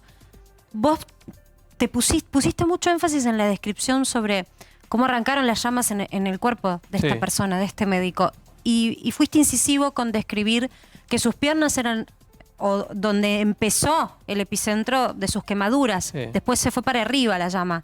¿Por qué insistís tanto en esto de las piernas? Porque es lo que le llamó la atención a los bomberos y a los peritos que fueron al lugar y vieron el cuerpo. ¿Qué Es decir, puede, los- qué puede haber indicado? ¿Que él caminó sobre llamas? No. ¿Que se quiso defender? ¿Que alguien No. le tiró alguna suerte de, Lo no que digo creen es combustible, que- pero alguna Lo que creen es que sustancia? algo que tenía sobre sus piernas Se hizo prendió que se combustionara, se prendiera más fuego y él no pudiera zafar de ese momento. Puede ser alcohol, puede ser tela, ropa o algo en particular, Una pero que el sustancia fuego ignífuga, claro. tuvo mucha incidencia desde las piernas hacia Sí, arriba. los bomberos descartaron algo que puede generar incendios y ocurre muchas veces, que es un desperfecto electrónico. Técnico, algo técnico claro. o electrónico O que sea, haya fue ocurrido en la casa. un incendio intencionado, No Dari. se sabe si fue ¿Todavía no? técnicamente intencionado porque pudo haber sido un accidente. Claro. Nada. Sí, pero un no encendedor. un desperfecto, no un algo desperfecto, naturalmente no, que puede haber Algo sucedido. que Un entró en accidente corto, de ese algo tipo que entró no. en corto, Claro. no, de ese tipo no. Darío. No, me quedaba preguntarle al doctor, porque Martín le preguntó por el tema de la pandemia. Digo, ¿cuánto influye la crisis económica, el clima social con el que vivimos en Argentina, que vivimos en general con un nivel de estrés social, por decirlo así, grande? Digo, ¿cuánto influye eso en la salud mental, en las adicciones? Muchísimo, directa e indirectamente. Directamente por la tensión permanente que se vive de las noticias e indirectamente por lo que decía antes. Gente con el 40% por debajo de la línea de la pobreza, dificultades para las necesidades básicas para los niños que puedan tener educación, alimentación. Eso tiene un impacto muy grande en la salud mental de cualquier comunidad. Vamos a poner, les pido a los chicos en el Zócalo, el nombre, la dirección, el teléfono del lugar que estuvimos recién con Ivo Kutsarida, esta fundación que hace este trabajo tan amoroso, la Fundación EIRA, porque ya nos empezaron a escribir muchas personas que quieren tomar contacto porque mostramos este lugar, hay muchos como este lugar, pero pido por favor a mi producción lo más pronto posible que pongamos los datos para aquel familiar, para aquel amigo que siente que todo esto que hemos tratado lo está viviendo en primera persona con alguien más, que tenga un lugar para acudir. Así que por favor pido, es importante, ya el Graf, gracias. Y al Doc también. Doctor, ¿hay algún lugar, un teléfono de asistencia?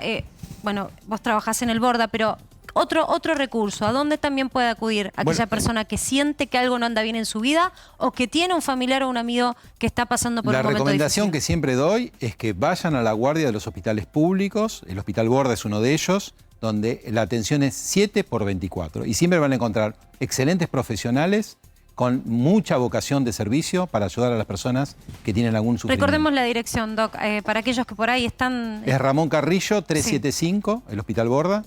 Y después, bueno, en realidad hoy en día es muy fácil de encontrar. Está el Hospital Alvear en la zona de lo que sería Chacarita, el Hospital Moyano muy cerca, el Hospital de Niños, el Gutiérrez, que tiene para la parte infantil, el Elizalde en Constitución para la parte infantil también, el Tobar García, que está al lado del Hospital Borda. Vamos a también. votar con la encuesta y vamos a votar con nuestro invitado del día. Siempre vota la encuesta, pero además es una opinión fundamentada. La encuesta del día tenía que ver con si haces o no algo en pos de tu salud mental, a ver qué pasa con la gente.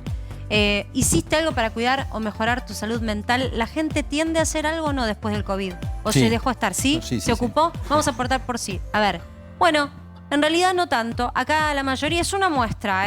Por supuesto nos acercamos a la gente a través de las redes sociales del canal, pero la muestra nos indica que casi el 61% de quienes han votado no hacen hoy algo para ocuparse de su salud mental, sobre todo después de la pandemia que tanto ha penetrado en la vida, en la habitualidad, que generó miedos, que disoció a mucha gente, que separó familias. Bueno, de esto hay que ocuparse, ¿no? Si la mayoría contestó que no, Doc, un buen consejo sería ocuparse. Si hay algo que falla o que no está bien entre nosotros, hay que hacer algo. Y son cosas sencillas. Hay que hacer ejercicio 3 veces por semana, tratar de alimentarse bien, mantener los ritmos circadianos, es decir, trabajar durante el día, tratar de dormir, tener unas buenas cantidades de horas de sueño y sobre todo cultivar la solidaridad y el afecto por la familia y sus seres queridos. Esa es las 4 cosas que hacen que uno pueda estar mejor. Muchísimas gracias, Ricardo. Gracias bueno, usamos este espacio siempre para hablar de los temas que importan, pero ¿por qué no una vez más hablar de salud? Abordarlo desde este lugar, en rigor con lo que sucedió hoy con Felipe Pettinato, pero como decía al principio del programa, hay muchos Felipes, así que hay que ocuparse y todos podemos ayudar. Ya volvemos.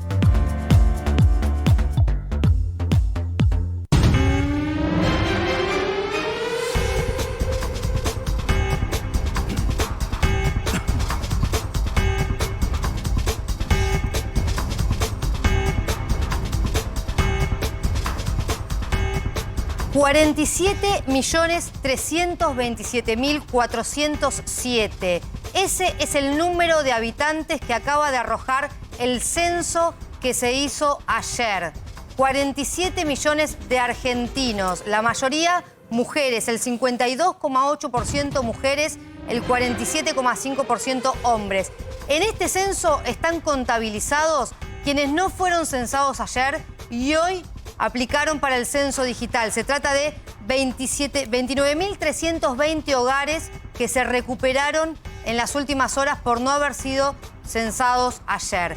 47.327.427 habitantes en la Argentina, en su mayoría mujeres, que es el censo preliminar. En 3 meses van a estar los datos finales. Bueno, finalmente entonces perdieron, porque el gobierno decía que se había tocado los 50 millones, no llegamos a tanto. Bueno, incluso cuando se veían los datos del INDEC, que más o menos hacía las estadísticas en los últimos años, se pensaba que ya había 47 millones y medio. Seguramente recordemos que fueron muchos los que, o algunos en Argentina, los que no fueron censados ayer en sus viviendas, por lo cual tienen hasta el 24 de mayo para hacer el censo digital. Seguramente va a haber algunos argentinos más que se incluyan y que va a terminar más o menos en 47 millones y medio de habitantes. Marce, puesto 30 a nivel mundial quedamos. Con ¿Cuántos? Puesto 30 a nivel mundial en términos de población con estos 47 millones. Lo único que nos importa es a quién le ganamos. A España, Uganda y España. Genial. Le ganamos a Uganda y España. El exitismo, ¿a quién pasamos? A Uganda y España pasamos. Okay, según el dato que había último reciente, pasamos a Uganda. Muy bien, anotamos entonces ahí. Y me quedé con eso, del 52% y pico mujeres. ¿Cómo le va, señor Martín Redrado? ¿Qué tal, Tanto Marcela? tiempo. Buenas noches. Qué ¿Cómo gusto estás? que estés acá en Para que Sepas con nosotros nuevamente. Placer, como siempre, con vos y con todo tu panel. Hemos charlado mucho de tus proyectos y de tus propuestas. Pero en los últimos días se habló mucho de tu nombre, otra vez. Y giró ese nombre porque te convocó a una reunión hace unos días nada más Sergio Massa. El líder del Frente Renovador convocó a distintos economistas. Intuyo que porque quieren ver qué es lo que está pasando con la economía, si se están haciendo las cosas bien o si se puede mejorar este horizonte que tenemos.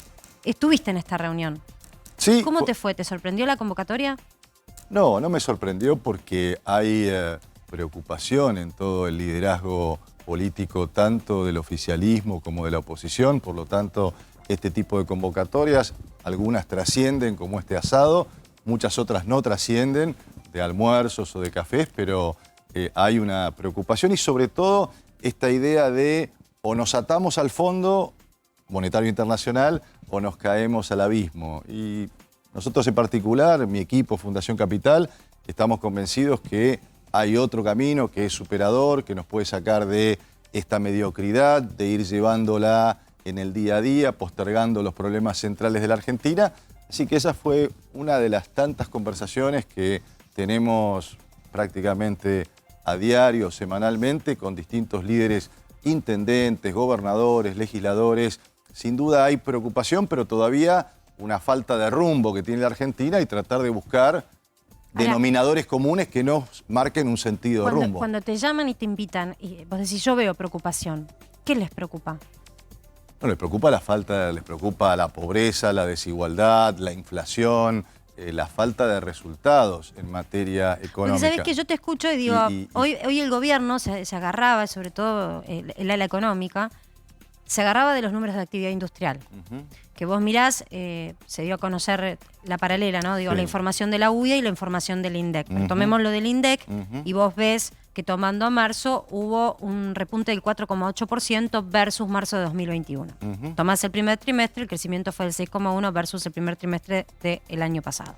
Ahora, cuando comparás mensualmente, venías bien, pero pasaron cosas. De febrero a marzo caíste. Entonces, hay un exitismo dentro del ala económica por mostrar, se apuran a mostrar resultados o a festejarlos. Y después cuando hay una lectura fina, decís, pero si venís tan bien, ¿por qué caes? Claro. Parece algo técnico, pero lo que se está discutiendo de fondo es el diagnóstico. Da la sensación de que los ministros no tienen un diagnóstico de que esto no está yendo bien, sino que están todo el tiempo hablando de el crecimiento. Sí, ¿Qué crecimiento? Creen que la economía se mueve solo con expectativas, pero además generan expectativas desde una total falta de credibilidad. Hoy el gobierno carece de credibilidad, por lo tanto la palabra del gobierno es puesta en duda de cualquier cosa que se diga. Pero lo más serio que no ataca el gobierno nacional es la caída del salario real. Porque vos decís, es cierto, y como vos sabés, vivimos a diario de nuestros clientes en el sector privado. Yo no veo gente que hoy, o empresas que hoy estén perdiendo dinero, pero sí veo una caída del salario real. Porque uno le puede decir, bueno, hasta ahora, y haces muy bien en marcar la tendencia. La tendencia es que la economía va a decrecer. Nosotros con nuestro equipo en Fundación Capital proyectamos que este año Argentina crece un 2%, y eso es lo que crece la población, con lo cual el ingreso por habitante, lo que cada uno de nosotros siente, che, ¿me va mejor o me va peor? Y la verdad que estamos estancados, y cuando uno mira la tendencia, desde el 2007 que venimos estancados. El ingreso por habitante de Argentina, estamos midiendo cuántos argentinos somos, claro. Si estamos número 30, la verdad que a mí me interesa la calidad de vida de los argentinos, y la calidad de vida de los argentinos viene deteriorándose. Y el problema que tenés, entonces a los funcionarios les diría, señores, enfóquense en resolver el salario real, cómo empieza a crecer el salario real, porque si no hay consumo, no hay inversión, no hay crecimiento sustentable. Pero hoy un Culfas o un Guzmán te dirían, pero Martín, nosotros tomamos nota de lo que dijo Máximo Kirchner y de lo que pidió Sergio Massa, subimos el mínimo no imponible, en el caso de la propuesta de Massa, en el caso de la propuesta de Máximo, adelantamos los pagos del salario mínimo vital y móvil justamente por esto que estás diciendo. Básicamente indexar la economía, ¿no? Porque va a la par de la inflación. Son todos parches eso. Es una política económica que corre detrás de los acontecimientos. Lo que se necesita en la Argentina es una política antiinflacionaria.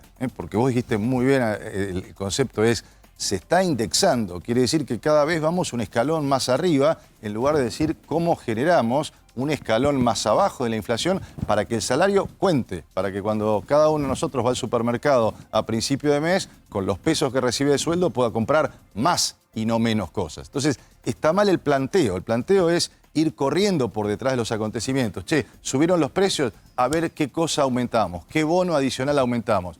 Lo correcto sería, y lo que generaría confianza, es un programa que baje realmente la tasa de inflación y no trabajar con atajos, ¿no? Claro. Bueno, hoy metemos controles de precios, mañana metemos retenciones, todas cosas que son parches. Y los parches no funcionan en la economía ni en generar confianza, que es lo que necesita la política económica argentina. ¿Estamos en un proceso de espiralización de la inflación?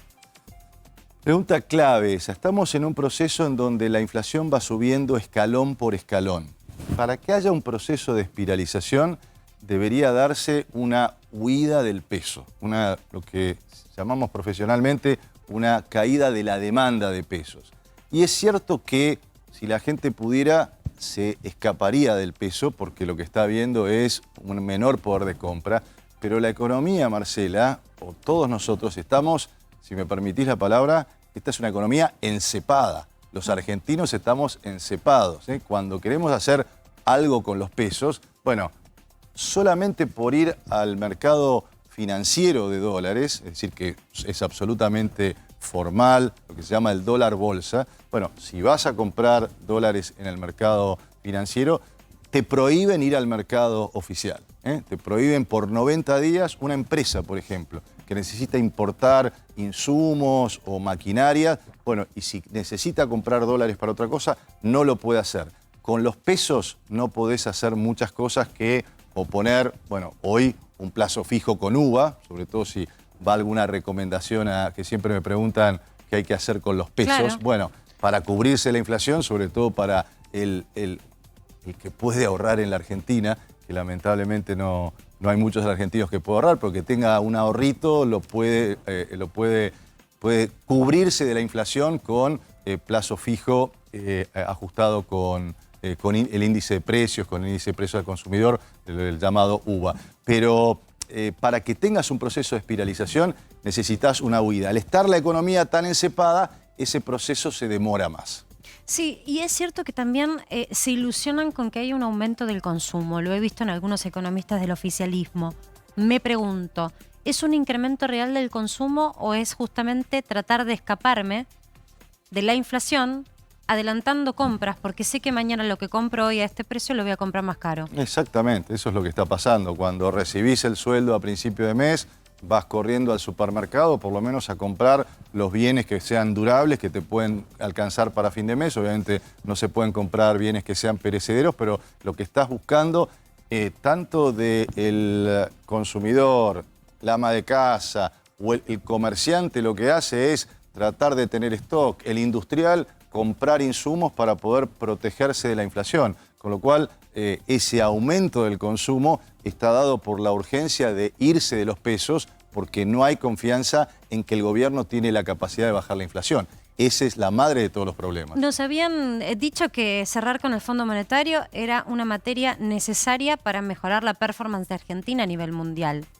¿Me explicás por qué estamos tocando valores récord en materia de riesgo país? Es un tema muy técnico, yo lo entiendo, pero cuando eso pasa, generalmente también pasa lo otro, que es que suben los dólares paralelos. Y en efecto sucedió también. Ni la política económica, ni abrazarse al Fondo Monetario le dio a la economía argentina un GPS, no le dio una hoja de ruta.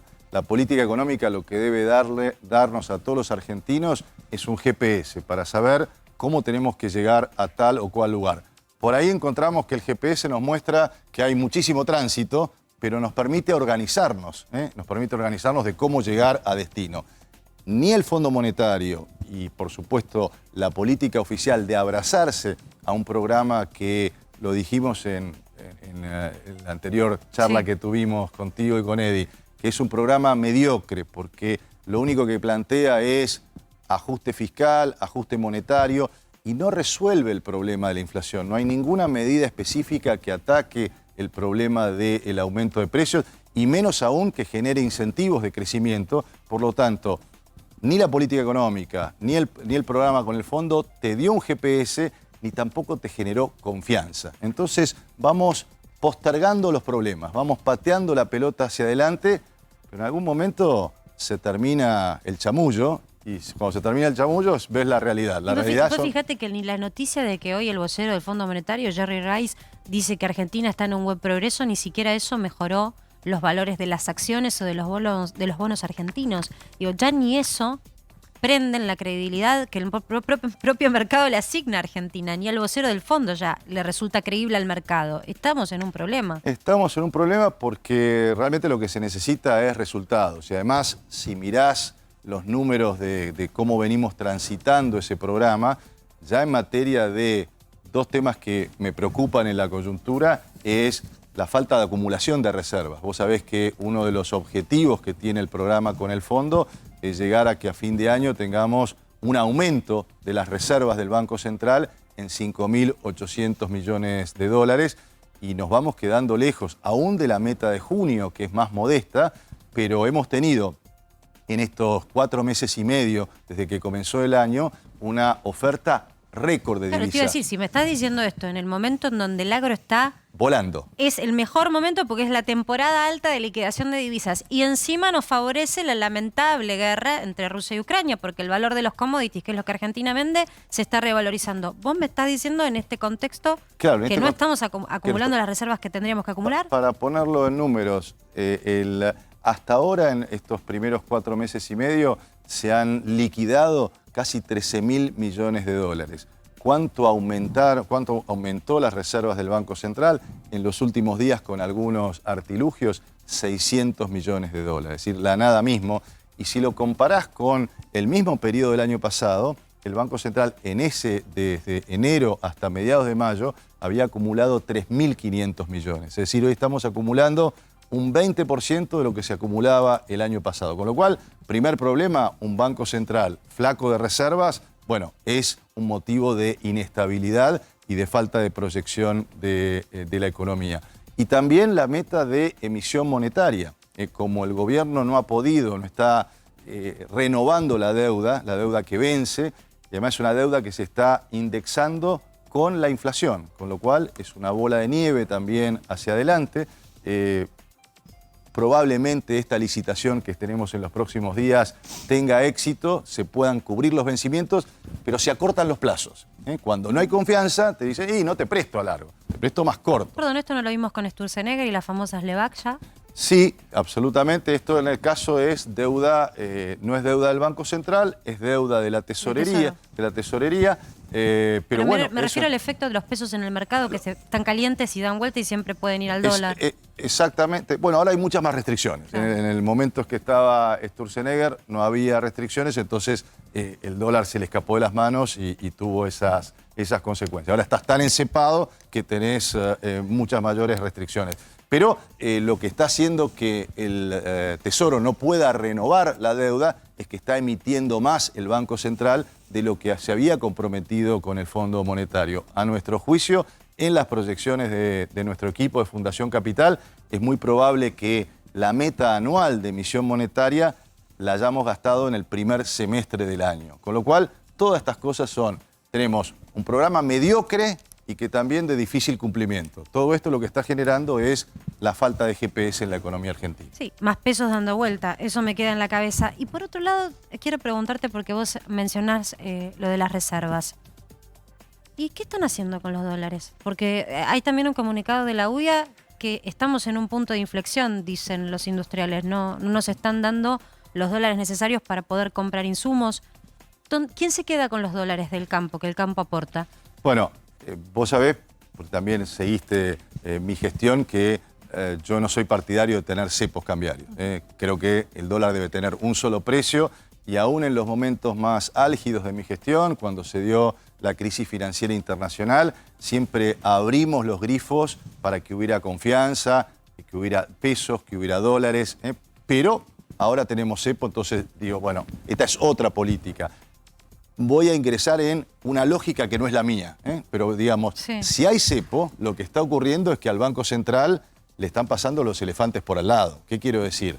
Le están sacando dólares por importadores que adelantan importaciones, porque al haber cepo cambiario, la manera de cubrirse vericuetos que pueden hacer. Vericuetos que se adelantan porque dicen, y bueno, la verdad que si tengo pesos, me conviene hoy comprar dólares. Lo más barato que hay en la Argentina son los dólares oficiales. Es cierto que uno puede decir, está mal la política económica porque genera cepo cambiario, con brecha cambiaria genera todo este tipo de incentivos. También las empresas están adelantándose para pagar deuda que pudieron tomar en periodos anteriores, pero dicen, mirá, aquí hay un riesgo de que se escape el tipo de cambio, prefiero cancelar ahora deuda. Entonces, entre adelanto de importaciones, adelanto de pago de deudas y servicios también. Se están yendo el año pasado 4.000 millones de dólares por servicios. Solo en el mes de marzo se fueron 1.000 millones de dólares de servicios. Algunos habría que mirarlos con lupa en términos de si realmente son servicios que se están prestando desde el exterior o no. Pero en este esquema, en donde tenés que ser, y reitero, no es el esquema que yo propongo de política económica. Yo creo que hay que generar más oferta de divisas. Pero en esta lógica que tiene el Banco Central, se le está escapando el agua entre los dedos.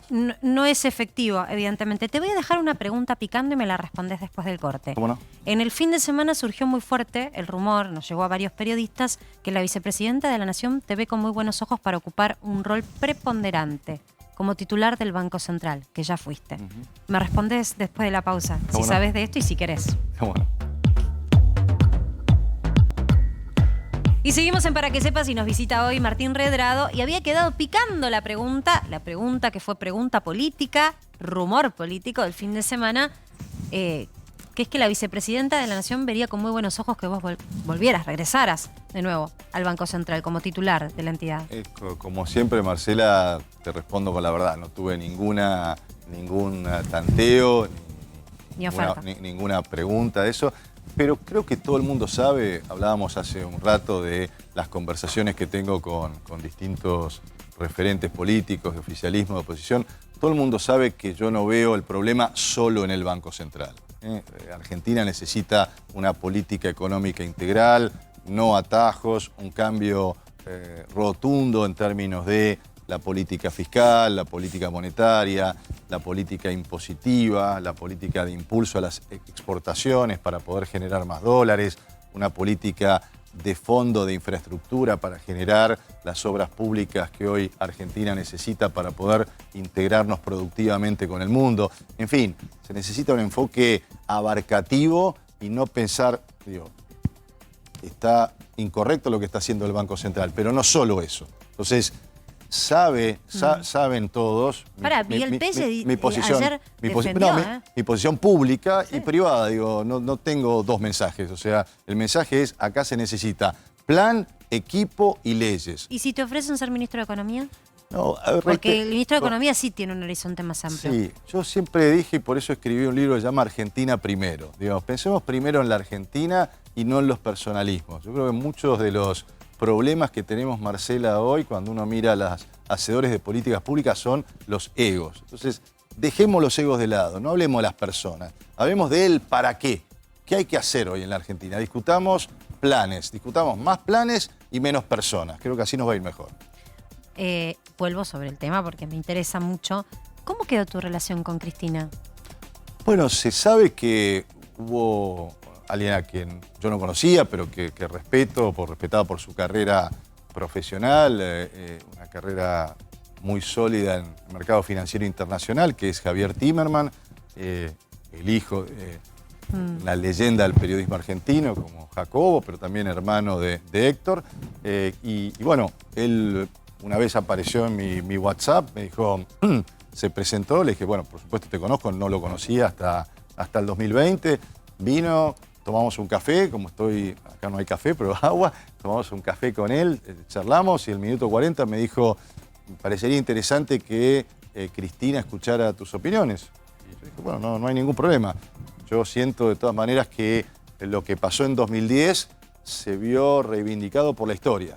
Cuando, sí, vos te ataste al Banco Central básicamente porque decías, las até. Reservas se van a acabar. Las reservas, vos defendías, eras el defensor de las reservas. Sí, algún amigo dijo, soy el guardián de las reservas. Yo creo y creí y sostengo que las reservas son de todos los argentinos, son de todos los que nos están mirando y simplemente quien preside el Banco Central es simplemente un administrador y debe ser evaluado, no son ni del presidente de la Nación, ni del presidente del Banco Central, que en definitiva somos anécdotas. Con lo cual, la historia reivindicó lo que yo hice. Nos quedamos sin reservas, lamentablemente. Nos quedamos sin reservas, o lamentablemente se debió haber cambiado la ley en ese momento, pero bueno, como dije hace un rato, Argentina Primero, me llamaron para exponer mis ideas.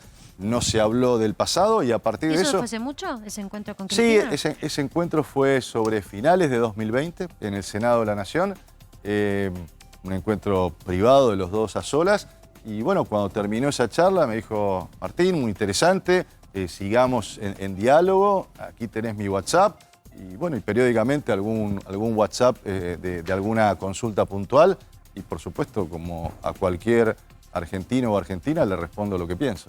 Y sobre la mirada de Pelle, que dice que no hay atraso cambiario, no sé si te habrá consultado Cristina por esto, pero... salió a decir pero esta semana esto. Más que las personas, Marcela, yo en esto miro los números. Y en particular, cuando uno mira la política cambiaria del año pasado, como vos sabés muy bien, el Banco Central devaluó a un nivel del 1% mensual a partir de febrero del año pasado y hasta las elecciones mantuvo el 1% de devaluación cuando la inflación estuvo por encima del 3%. Tomemos ese periodo acumulado, marca una diferencia del 18,5% si miramos a lo que se llama el tipo de cambio real multilateral. Esos son los números, ¿eh? Esos son los números, con lo cual eso es incontrastable. Con lo cual eso genera expectativa de devaluación también. Bueno, evidentemente, además, el fondo ha dicho que el tipo de cambio debe ser competitivo. Si vos mirás el informe del staff... Llevado al castellano para la gente que nos ve es que el dólar tiene que estar más caro, ¿no? Porque No, pero- me pongo en el bolsillo de la gente Claro, también y en el susto que eso representa. Sí, pero yo siempre digo, no miremos, Marcela, el dólar, la tasa de interés. Tiene que haber una mirada integral. Tiene que decir, el dólar tiene que estar más alto. Y depende. Depende, claro. Depende. Depende Solo pensar que el dólar tiene que estar más alto. Ahora, evidentemente ha habido, para decirlo más técnicamente, un desalineamiento el año pasado entre la inflación, que fue al 1%, y, la devaluación, que fue al 1%, y la inflación, que fue a más del 3%. Con lo cual, ahí hubo un desfasaje, un desalineamiento que el Banco Central está tratando de corregir. Todavía no lo logró. Claro, lo que pasa es que se le fue la inflación de mano. Fíjate, cambió la pauta de devaluación. Ahora está más atrasado. Del, Pese a que digan claro, que no. del 1% se fue al 4%. Lo que pasa es que la inflación del 3% se fue al 6%. La viene corriendo de atrás. Te pregunto concretamente, ¿vos pensás que va a subir el dólar paralelo? Buena pregunta. Yo creo que vamos a tener tensión cambiaria al final del periodo de la cosecha. ¿Por qué? Yo siempre miro la oferta de divisas y la demanda de divisas. Y vos tenés una oferta de divisas que, como decíamos hace un rato, está vinculada al campo, a precios excepcionales. También decir, Marcela, que mostremos una expectativa. Hoy el andén el tren de la historia pasa por el andén nuevamente de la Argentina. Los precios de lo que produce Argentina en agro, en materia energética, que esta vez nos va a dejar un saldo negativo, pero nos da una oportunidad. En materia de energías renovables, el litio sigue generando interés. Mira, por las únicas cosas que me llaman desde el exterior es para invertir en litio, porque necesitamos cambiar la base de cómo se manejan las industrias en el mundo. Pero yendo a tu pregunta, hoy Argentina tiene una balanza positiva en agro, pero una balanza negativa en energía. ¿Por qué? Nosotros calculamos que vamos a tener una balanza negativa de 6.000 millones de dólares por lo que tenemos que importar. Por lo tanto, lo que digo es, más allá de si está atrasado o no, cuando miro a la oferta de divisas, veo menos dólares en el segundo semestre y más demanda también por energía para cubrir el invierno que se Malas avecina. noticias para aquellos que siguen entonces la cotización del dólar minuto a minuto. Roger, quiere hacerte una pregunta. Martín, hoy la principal diferencia entre Cristina y Alberto tiene que ver con la mirada económica o con el rumbo económico. Cristina habla mucho de la economía, en Chaco habló mucho de la economía y Alberto Fernández le refuta con los números positivos. ¿A cuál le das la derecha cuando escuchás a los dos? A mí me gustan cosas concretas y planes concretos. Yo creo que críticas estamos llenos de diagnóstico. Lo que falta es ideas de cómo se resuelven los problemas de la Argentina. Yo tengo mis ideas, mis propuestas que van en línea con una redefinición de la política monetaria, de generar un sendero de predictibilidad. Vuelvo a este concepto de GPS. La política monetaria te tiene que decir cuánto vas a emitir, no solo este año, sino el que viene y el que viene. La política fiscal tiene que hacer lo propio. Hay que bajar el gasto, y sobre todo bajar el gasto de la política. Por eso, lo que hablamos antes. En la oportunidad anterior que viniste con tus postulados. Hablábamos de regionalización, de legislaturas unicamerales, que el Poder Ejecutivo, por favor, tenga 8 ministerios y no 22. Entonces, hay mucho por hacer en este sentido y, digamos, más que darle la derecha a uno o al otro, yo no tengo por qué darle a la derecha ni a uno ni al otro, sino simplemente, modestamente, sumar al debate y sumarlo con ideas. Y probablemente haya otros profesionales, otros hacedores de políticas públicas que tengan ideas mejores. Bienvenido ese debate que Argentina necesita. Soluciones y menos tensión y menos grietas. Con lo cual, si te eligen de ministro de Economía, tienen que saber que se viene un superministro. porque acabas de decir algo que es clave. No le tengo por qué dar la razón ni a él ni a ella en este caso sería. Es que lo que hay que darle la razón es a los argentinos. Acá tenemos problemas, estas son las soluciones. Estas soluciones son apoyadas por el Congreso. Bueno, entonces caminemos todos en una misma dirección. Con un horizonte, con perspectivas y con una hoja de ruta que esté marcada y que nos vaya dando confianza a medida que la vamos transitando. Muchísimas gracias, Martín, por acercarte, participar de Para que Sepa, ser tan claro siempre con los temas económicos. Muchas gracias a todo mi equipo que me apoyó esta tarde, que tuvo muchos temas, pero como viste, tratamos de pasar por todos ellos y que tengas siempre actualizada tu agenda. Quédense, que ya llega Vivi Canosa. Nos reencontramos mañana a las 19 horas. Chau.